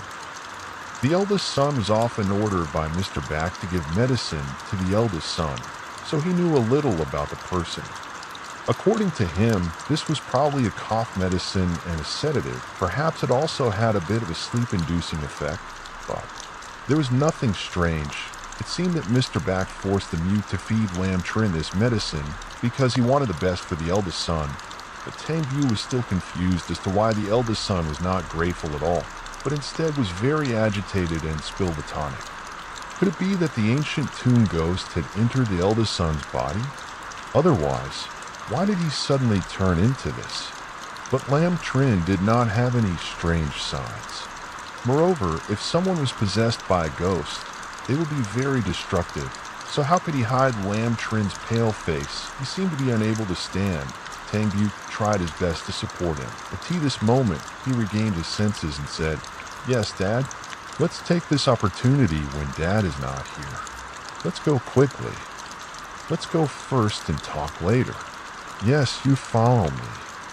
I just saw Bu leading Lamb Trin from his room through the small path on the side of the house to the back of the temple. He hit on the way. Lamb Trin heard Bu walking in front asking, "What curse did the ancient tomb ghost cast on you?" If it was really the ancient tomb ghost who harmed his eldest son to such an extent, this news would surely cause a great shock in Hyakse village, causing extreme horror. The kind of ghost that can make people live like a dried corpse in a short time. Needless to say, it will definitely make people panic. Such a serious matter. Lamb Trin was silent for a moment and then opened his mouth. No matter what the ancient tomb ghost did to him, this matter stopped here. Before the guy could reply, Lamb Trin called out, sure in a small voice, "Don't make a sound or move. Wait, what are you waiting for?" See, waiting for his father, who was currently in the temple, to leave. Lamb Chin and the guy raised their heads to look at the temple at the same time. Is constantly showing incense smoke, billowing along with the sound of drums and trumpets chanting by the monks in the blink of an eye. You suddenly had an ominous guess. Although it was ominous, it could explain everything. He lowered his voice and asked his eldest brother, He had told me before that the year he left Hyaxa village to escape the ancient ghost tomb's prayer was the year he had just turned 18, right? It was as if there was telepathy. He took a deep breath and answered, pausing for a moment. He continued speaking that day in Fengchao village. He had realized it. The year the other boy had bad luck happen continuously, didn't it coincide with the year he left? He should have realized from that moment that everything was related. Related? Of course, it was very related. Why did the ancient tomb ghost have to choose that exact day to first lure him back to Fengchao village to show him a group of specially dressed parades, then bring him to the ancient tomb to attack? It definitely couldn't have been so unreasonable to do so many tricks. Try to connect the time and the two locations. Many years ago, in the same year, a boy called. The ultimate Vaisu killed and also died that year at Hxa Lam Thoai when Kuiko Thoai died. When the death of Cien was near, the old ghost tomb wanted to ham Thoai to hunt for Kuiko Thoai. In other words, the bad but very reasonable guess that the big guy could think of was that in order to let his son escape from Kuiko tomb, Mr. Back and the sorcerer or the old fortune teller in Lam Trin's verse cooperated with each other to secretly find someone with suitable conditions, then use some kind of evil magic to make that person block the bad luck for the eldest son. That person must be that poor but unusually intelligent Dao. Then he suddenly encountered continuous bad luck and finally fell into a situation of broken home and broken family. The one who didn't pass died. In place of the one who had the ability to deceive the ancient ghost tomb, that means his fate was taken over by Lam Trin at the same age of 18. One person tasted the taste of hell on earth. The other person successfully escaped death under the protection of his family. Those two people's original fates were completely opposite. Lam Trin's original fate compared to the other people's was probably also considered very good. Otherwise, the ancient tomb ghost would not target him. But can a person live or not? It's not true that the more tonics in the world are more effective. Sometimes it's that infuriating 10 years of hard study are not as good as someone who is naturally more talented than others. Speaking poetry has no fate, that is to say. No matter how much effort the uncle puts in his son, if fate doesn't change, Lam Trin would have died a long time ago at most. He would have passed. The age of 19, Lam Chin lived until today, all thanks to the uncle who stole something that originally belonged to someone else and attached it to his son. But if he had a little conscience and self-respect, the feeling after knowing the truth was beyond words. One could imagine how much he was tormented when he knew he was the cause of death for someone else's family. Mr. Back kept saying that his son was sick, but Lam Trin had no illness to cure, nothing. Besides being discovered by the ancient tomb ghost and returning to his evil hand many years ago, continuing to change Trin's fate again, this illness was cured, although it was very difficult. Find another suitable person, but who knows what kind of magic Mr. Back will ask the sorcerer to use. It's hard to blame Lam for just screaming wanting to die early, not wanting to live anymore if this didn't happen. The person who really possessed intelligence like that first boy would be so glorious today. Maybe that first boy would soon pass the golden board, an upright official. A family of 3 was happy and peaceful together. But all that was just if Bu didn't dare to think about it for. A long time after Bu spoke up, how would the eldest boy handle the situation? Lam Trin was usually calm. Now he unconsciously grabbed his hair and said, "Don't look at me." He didn't know how to handle it anymore. After all, he was my biological father. Furthermore, because of me, he committed a terrible crime. Let's just say that Lam Trin, even the big guy, an outsider, didn't know how to handle it properly. But he had to help him first. First, he couldn't let his father take Tan's family to the Thanksgiving ceremony. Hearing Lam Trin's words, his thoughts became even more confused. It was hard to understand why the eldest son stopped Mr. Laplil. Wasn't this a good deed that had accumulated virtue for the eldest son over the past few years? It was not a good ceremony at all. Don't mention it again. Please help me this time. Don't say anything more. In general, please help me. Just postpone the ceremony first. This time, Lam Trin spoke incoherently. His eyes were a bit wild, as if he had known for a long time that something bad was about to happen. But the two of you together were only two people. How could you stop Mr. Back? Lam patted his face and tried to force himself to sober up and answer temporarily. We follow them the next thing that you figured out right at this moment in the temple. The sound of trumpets and drums began to resound mixed with someone's chanting. That chaotic rhythm mixed together into a strange symphony, and then villagers from all over came to the temple to watch, gathered together waiting to snatch the tray of offerings in the temple. It took an hour to leave the parade. Thank God there were two servants on horseback protecting both sides of the carriage. Mr. Back sat. A group of young men who had just turned 18 years old followed on foot. Behind them, they left Haixe village as soon as the group had gone a short distance. Lam Chi immediately pulled the guy to chase after him. Although the speed was slow, he did not lose track of this road. Didn't it lead through Fong Chao village? After the ceremony, he would lead Tan's group to the city to ask for a job. After walking halfway down the road, the guy asked suspiciously. Lam Trin used his sleeve to wipe the sweat on his forehead. His eyes carried many things he wanted to say. Then he answered a sentence that was completely unrelated to his question. He still remembers that the ancient tomb contained a lot of white bones. How could you forget? That day, he was beaten by his uncle, and his 2 teeth broke. Thinking about his 2 unjustly lost teeth, he couldn't help but look towards the group of people mocking the sky in front of him and resent a few sentences in his heart. At this moment, he seemed to realize something in his eldest brother's words when he just let out a small scream in his throat. Suddenly, another scary thought flashed in his mind. Luckily, Lam Trin covered his mouth in time. Otherwise, it would have attracted the attention of the group of people walking in front of him. B's mouth was covered. His eyes widened as he looked at Lam Trin as if he wanted to ask, "What did you say, the eldest brother?" Lam Tri was also very tired of what was happening right now. He lowered his voice and said, "B, calm down." It wasn't that he didn't want to tell his younger brother clearly from the beginning, but he was afraid that B would run away if he knew the truth and not help him anymore. B removed his eldest brother's hand and pointed down. His voice trembled as he said, "So that means the skeletons in the ancient tomb are the bones of orphans." A few years ago, he was still a child. Over the years, the internet was full of evil. His face was dark. The toothpick just in time suddenly appeared in front of a ghostly white bone wrapped around a team of Mr. Back's sky-worshipping ritual.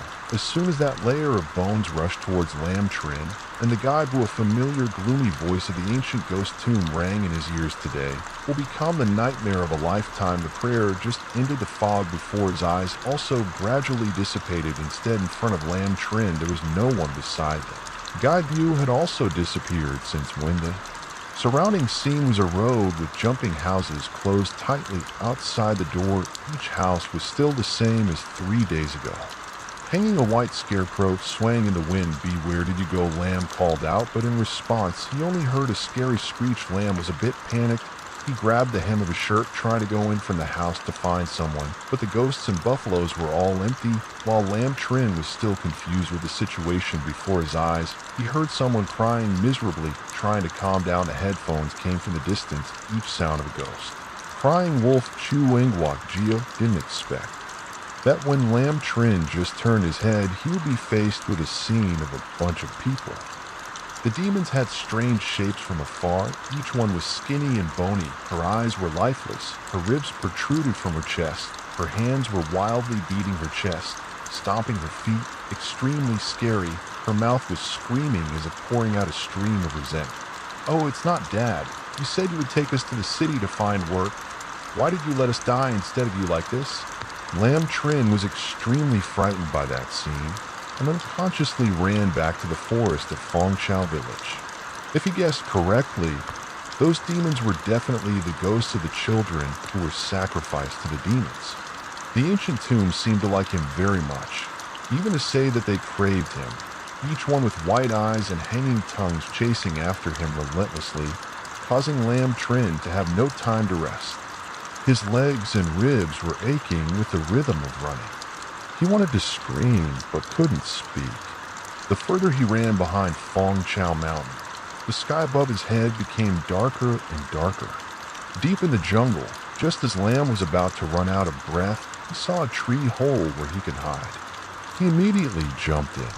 Not long after, Lamb Trin was safely hiding in the thick foliage, theater with both hands covering mouth, holding breath, observing the situation outside. Immediately after that, outside, a tall black shadow with few staggered to appear at the end of the road, concentrating to look carefully. But there was no more ghost, only one person was left. It was B, and his face was dirty, indescribable, for no reason, adding to the gloom, not knowing where he was injured, but his complexion was very bad. Lamb only saw that the guy was angry, then happily let go of his hand, was about to raise his voice to ask if he saw his father's parade, but strangely it was light. The human survival instinct suddenly appeared. His throat was dry. There was no way to call out right away. Luckily, Lamb Trin was not a reckless person, so he did not immediately jump out, but sat still in the tree canopy, not calling anymore. After opening his eyes wide to see the chubby guy passing by the small path outside, Lamb Trin let go of his hand and tiptoed and furtively ran the other way. Although he did not know why he did it, Lamb Trin still ran hurriedly as he ran. He turned his head to look around while running like that. Lamb Trin turned his head back and immediately lost momentum.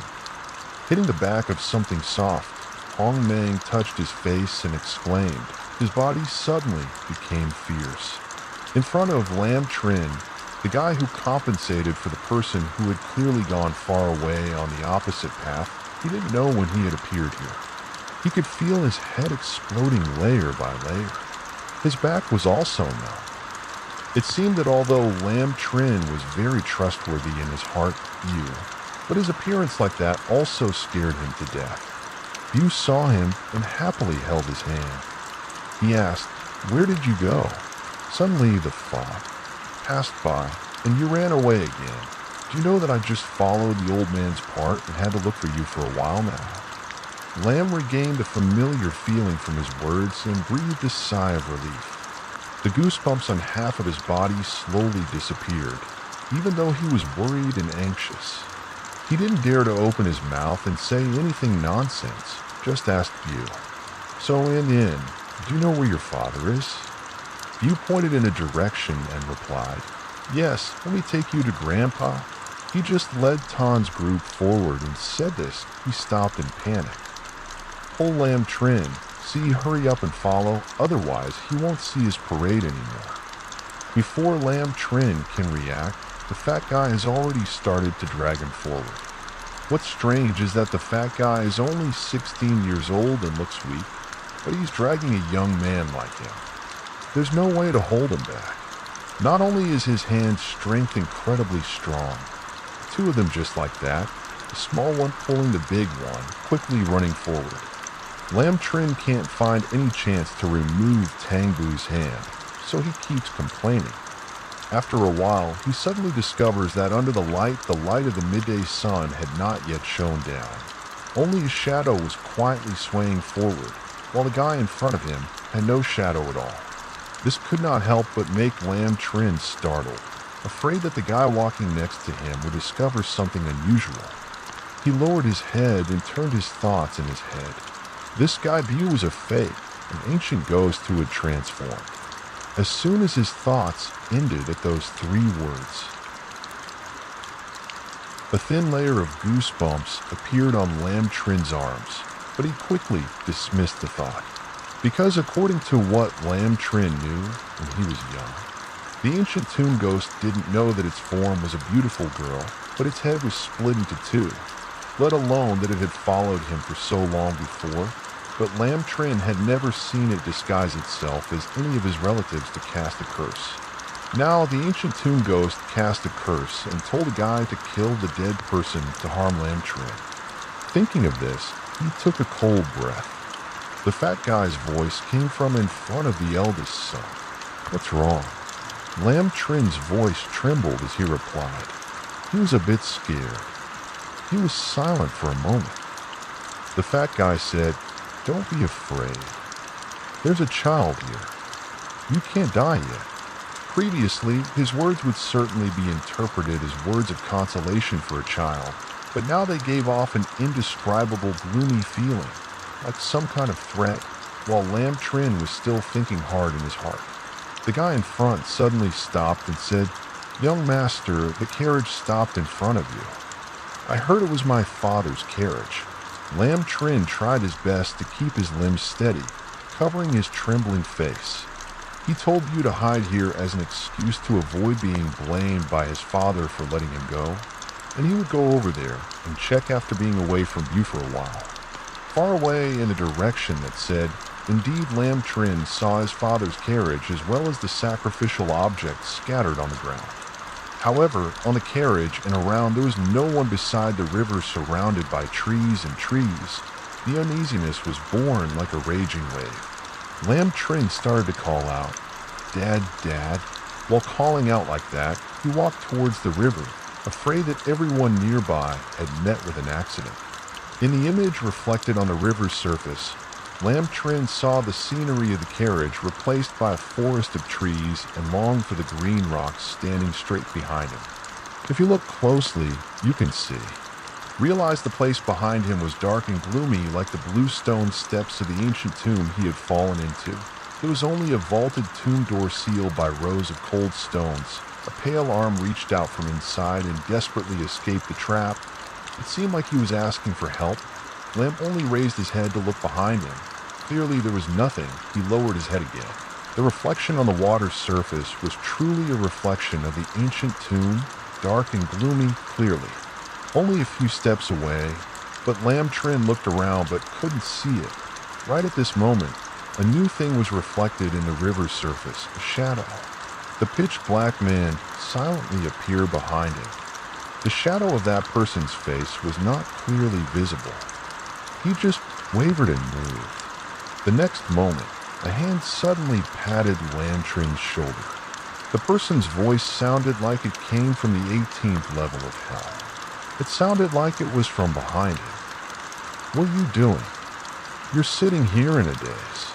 Why can't you find Mr. Beck?" Lam was stunned and shivered because he clearly saw the face of the shadow reflected in the water. It was a face that didn't look like a person, only a heavy weight. There was a skull. The whole body was white bones, covered in a shirt. Boo's dirty collection. Right when Lam Trin was so scared that he didn't dare to open his mouth, he suddenly heard a sound of wind blowing past his ear. View behind him suddenly fell down on his chest. Another knife appeared, stuck deep. Fresh blood flowed all over the ground. A figure jumped down from the scissors. Lam Trin ran away, waiting for him to focus and look closely before realizing that this person was Mr. Back. His father and uncle scolded him softly. "Don't talk anymore, we must leave here quickly." In the blink of an eye, Lam Trin immediately understood that his father was not a lamp that had run out of oil. From the moment he took him out of the tomb and discovered that he was discovered by the tomb ghost, he had already calculated the next step. Unfortunately, Lam Trin did not know what his father's plan was, but it could be seen that his father's actions were very cruel. There was absolutely no convincing evidence to prove that the fat boy was an old tomb ghost, but as soon as he attacked, he aimed straight at someone's life. Thinking of this, Lam Trin could not control himself. Dang turned his head and just turned his head in time to see Bu being stabbed right in the face. Tim lay on the ground for a while, then woke up with a cold face. Tim lowered his head to look at the knife stuck in his body, blood flowing profusely on his chest. Finally, he slowly stood up. Immediately, Lam Tri felt a chill coming from the bottom of his heart. As a human, how could anyone be stabbed like that and only be able to walk normally? Obviously, there was only something that was not human. But there was one thing that Lam Trin really did not believe. Tang Bu was the incarnation of an ancient tomb ghost, because clearly an ancient tomb ghost did not have the ability to transform. And since the beginning, when they were together, Tangbu had never opened his mouth to say a word. What a curse! Both father and son struggled, continued to run away in the opposite direction. Lam Trin couldn't help but turn his head to look again and again. This time, when he turned back, his hair stood on end. His father caught up, and his uncle didn't turn back to pull Lam Trin to run even faster. However, they hadn't run far when he suddenly stopped and looked around, unable to believe that the father and son had been running for so long. But they still hadn't escaped the land with the horse-drawn carriage. His heart was clear that they couldn't escape. The uncle turned his head back and saw only Bu behind him, walking steadily towards them. His whole body felt like it was coming to life. Some change every step. This change becomes more obvious. The face of the brat, which was already small and thin, now looks even more pale without any blood. Just like a dead person, the features on the angular face are more mature, of course. Also more gloomy, the simple clothes on his body are covered with dirt and sand. Now quietly appearing, many skulls are burned on top of each other, flickering the evil silver light when the brat walks in front of Lam Trin and Mr. Back, although the face still looks familiar in the mirror. The person is completely different. The guy took a step forward and cut off the low voice, asking Mr. Back, "Do you still recognize who I am?" Mr. Back frowned slightly as he looked at the other person, but he really couldn't recognize anyone other than B, who he personally saw with his own hands. Mr. Back was truly a forgetful person. That year, he had to go through the names and dates of birth of so many people in Fengchao village to find someone who was born in the same year and month as his son. How come after only a few decades, he had already forgotten what I looked like? Hearing this, both Mr. Back and Lam Trin's faces slowly turned pale very quickly. An expression as if they had seen a ghost often appeared on the face for many years appeared on Mr. Back's face. His eyes contracted extremely. His mouth said, "You are a fight. You are still alive." He laughed loudly. His eyes cracked. 2 lines of tears flowed down. Blood flowed down. "No, I am dead." A cold voice like an ancient ghost passed by Mr. Back's ear. Lin raised a hand and pointed at Mr. Back's father and son. Lam only felt a sharp pain in his head. He did not know how long had passed. His eyes had not yet opened. He felt the sound of a child crying in his ear. Lam Trin slowly opened his eyes and saw all around him.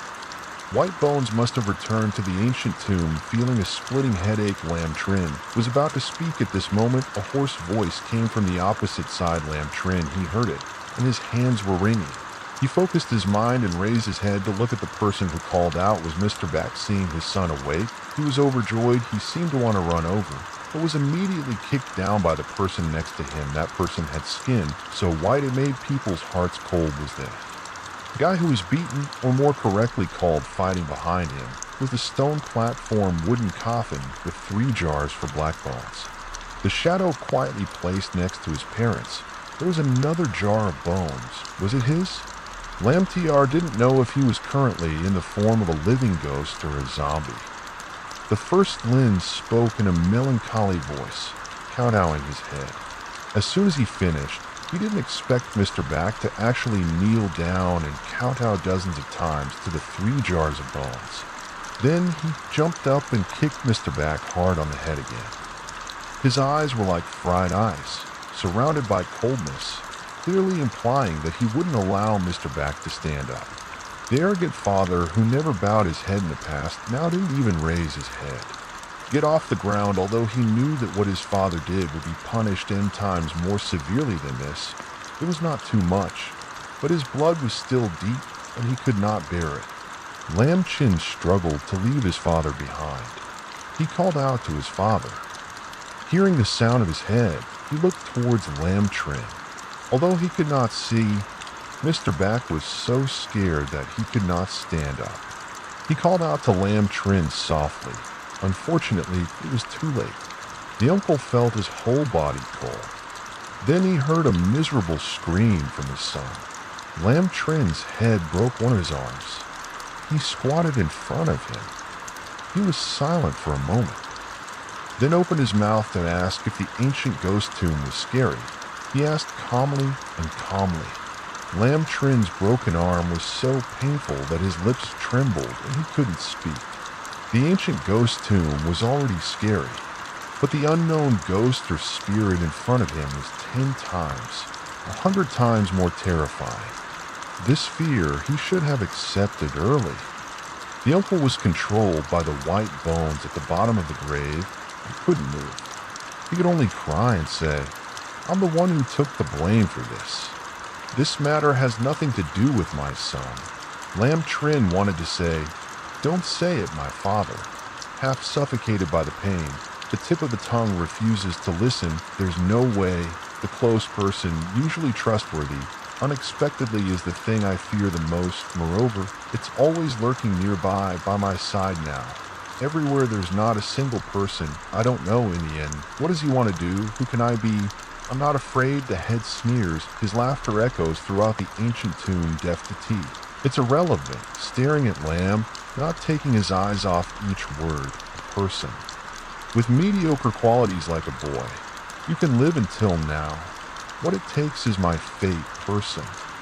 Tell me what is not related to it, but it doesn't know anything. Coldly shouted.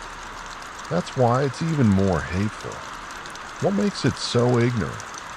What makes it suck other people's blood, trample on other people's bones, and yet it can rest assured? Yen, to live carefree like that. A row of 3 jars of bones mixed with the white bones on the ground, placed right in front of Lamb Trin's eyes, seemed to be mocking his father's light-hearted words. Lamb Chin lowered his head and stammered out his words. Dad didn't pass, brother passed. I know now.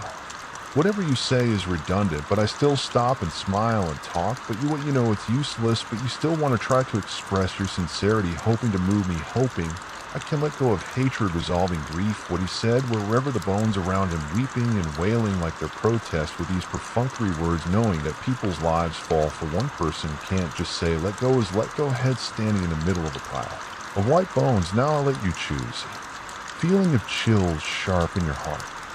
The first choice of the north, you pointed at Lamb Trin and said each word, I will not touch your life. You killed your father, cut off his head, then dug out his heart and ate it alive. Here for me, there was a bang. He threw a knife and examined it on the ground.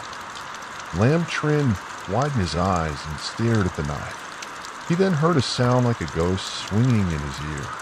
It seemed to be telling Mr. Back. Listening was also telling Lamb Trin. Aren't you very curious?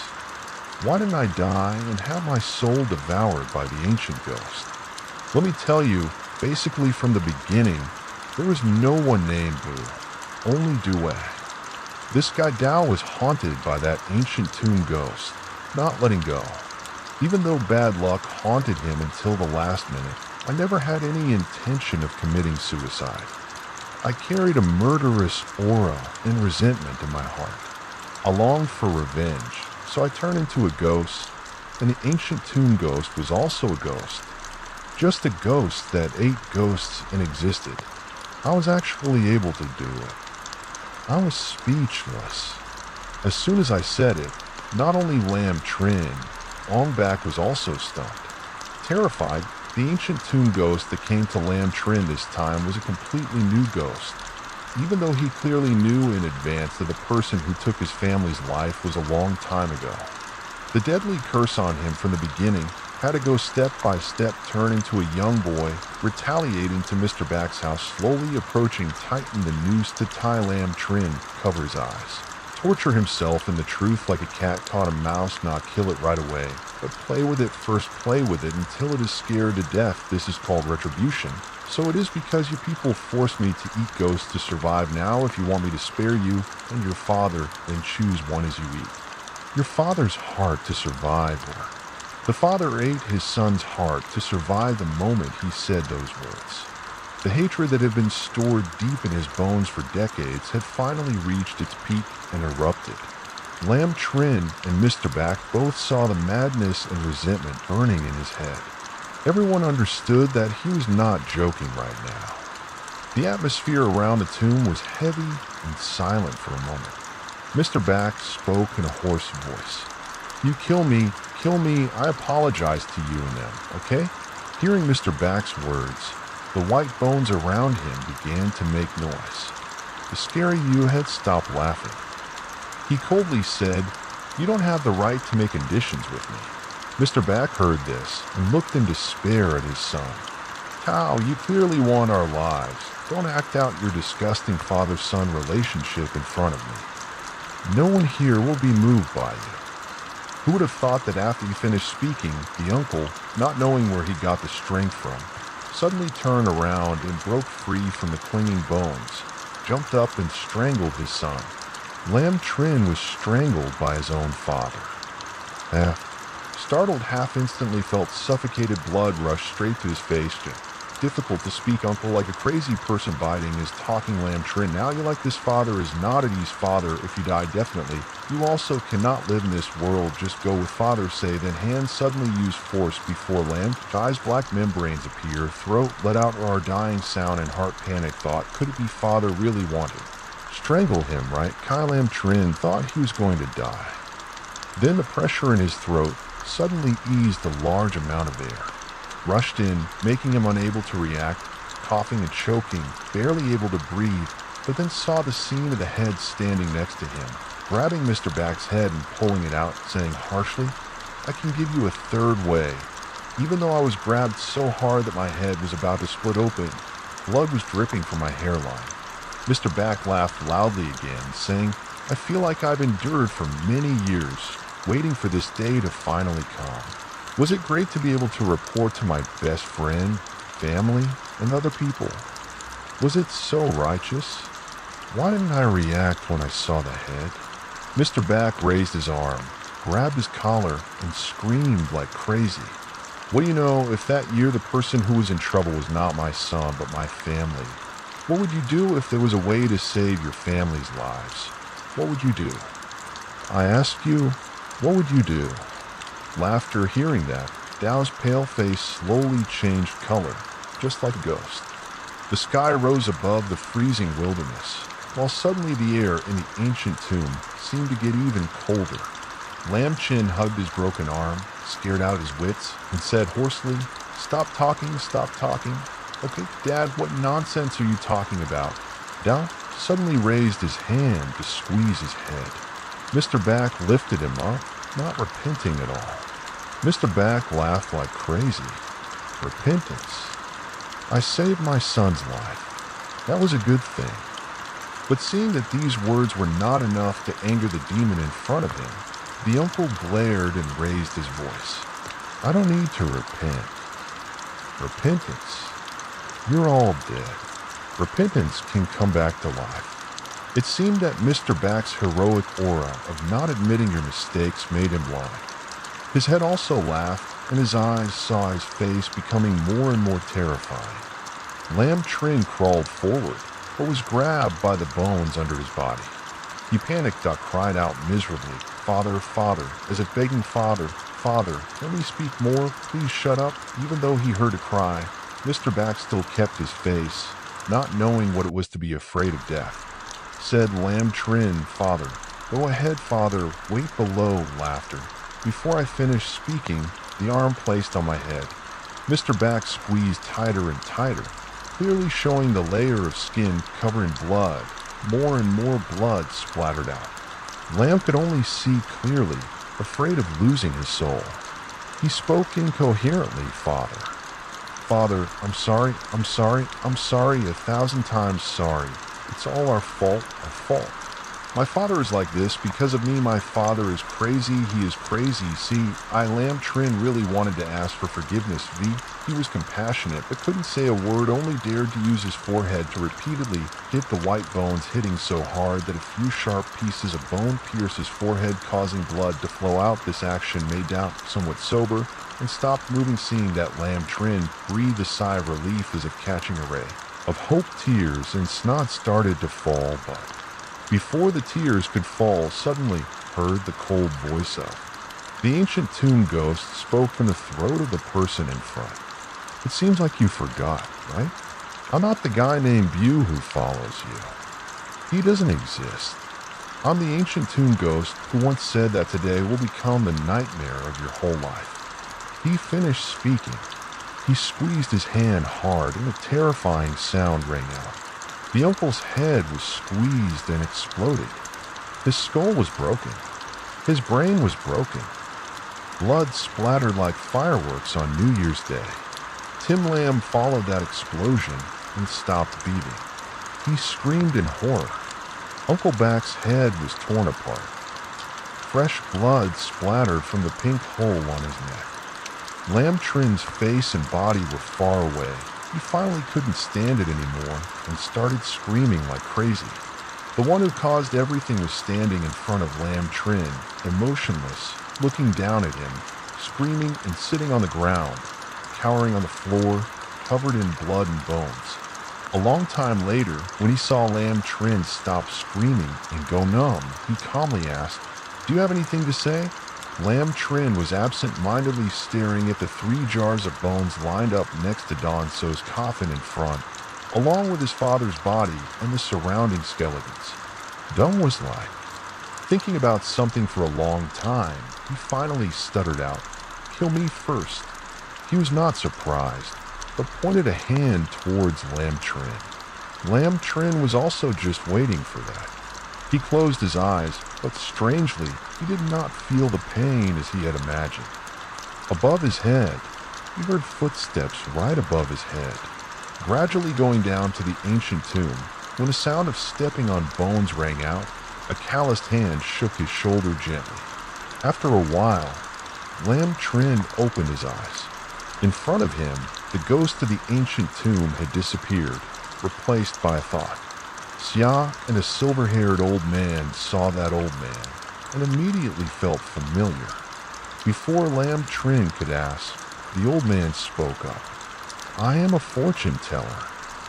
Those years ago, I clearly told him to repent and pray for you at the temple, but I didn't expect that for so many years he would listen to the evil fortune teller who harmed people."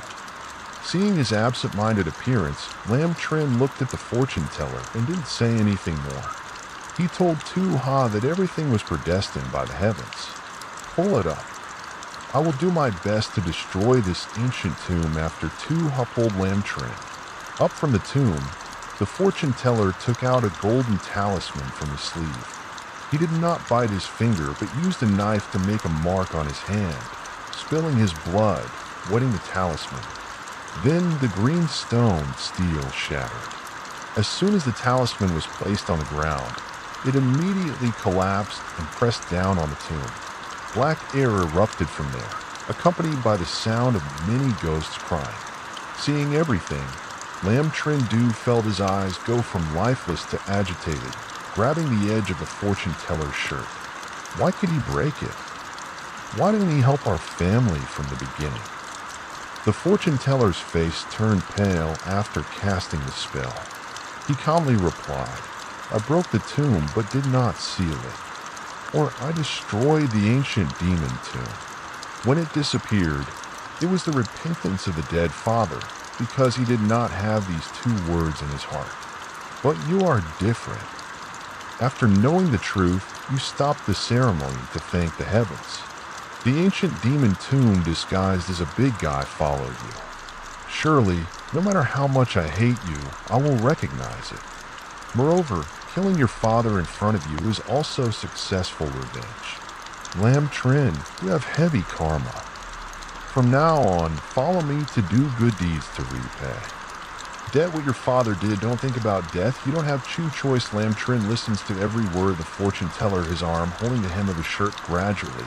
Let go tears, 2 lines fall, La Tra kowtowed towards the ancient tomb, continuously apologized, then nodded in agreement, followed the fortune teller, and Tu-Ha left. Story today is the end. Thank you for listening. Please visit the Famp of the Haunted House channel to learn about the spiritual feng shui products that Thuan is selling. There are agarwood bracelets and agarwood speed. Then there are the little one is looking at you with sparkling eyes, smiling at you and your brother, while a soft, indistinct sound is heard, struggling, and would like to thank the audience for paying attention.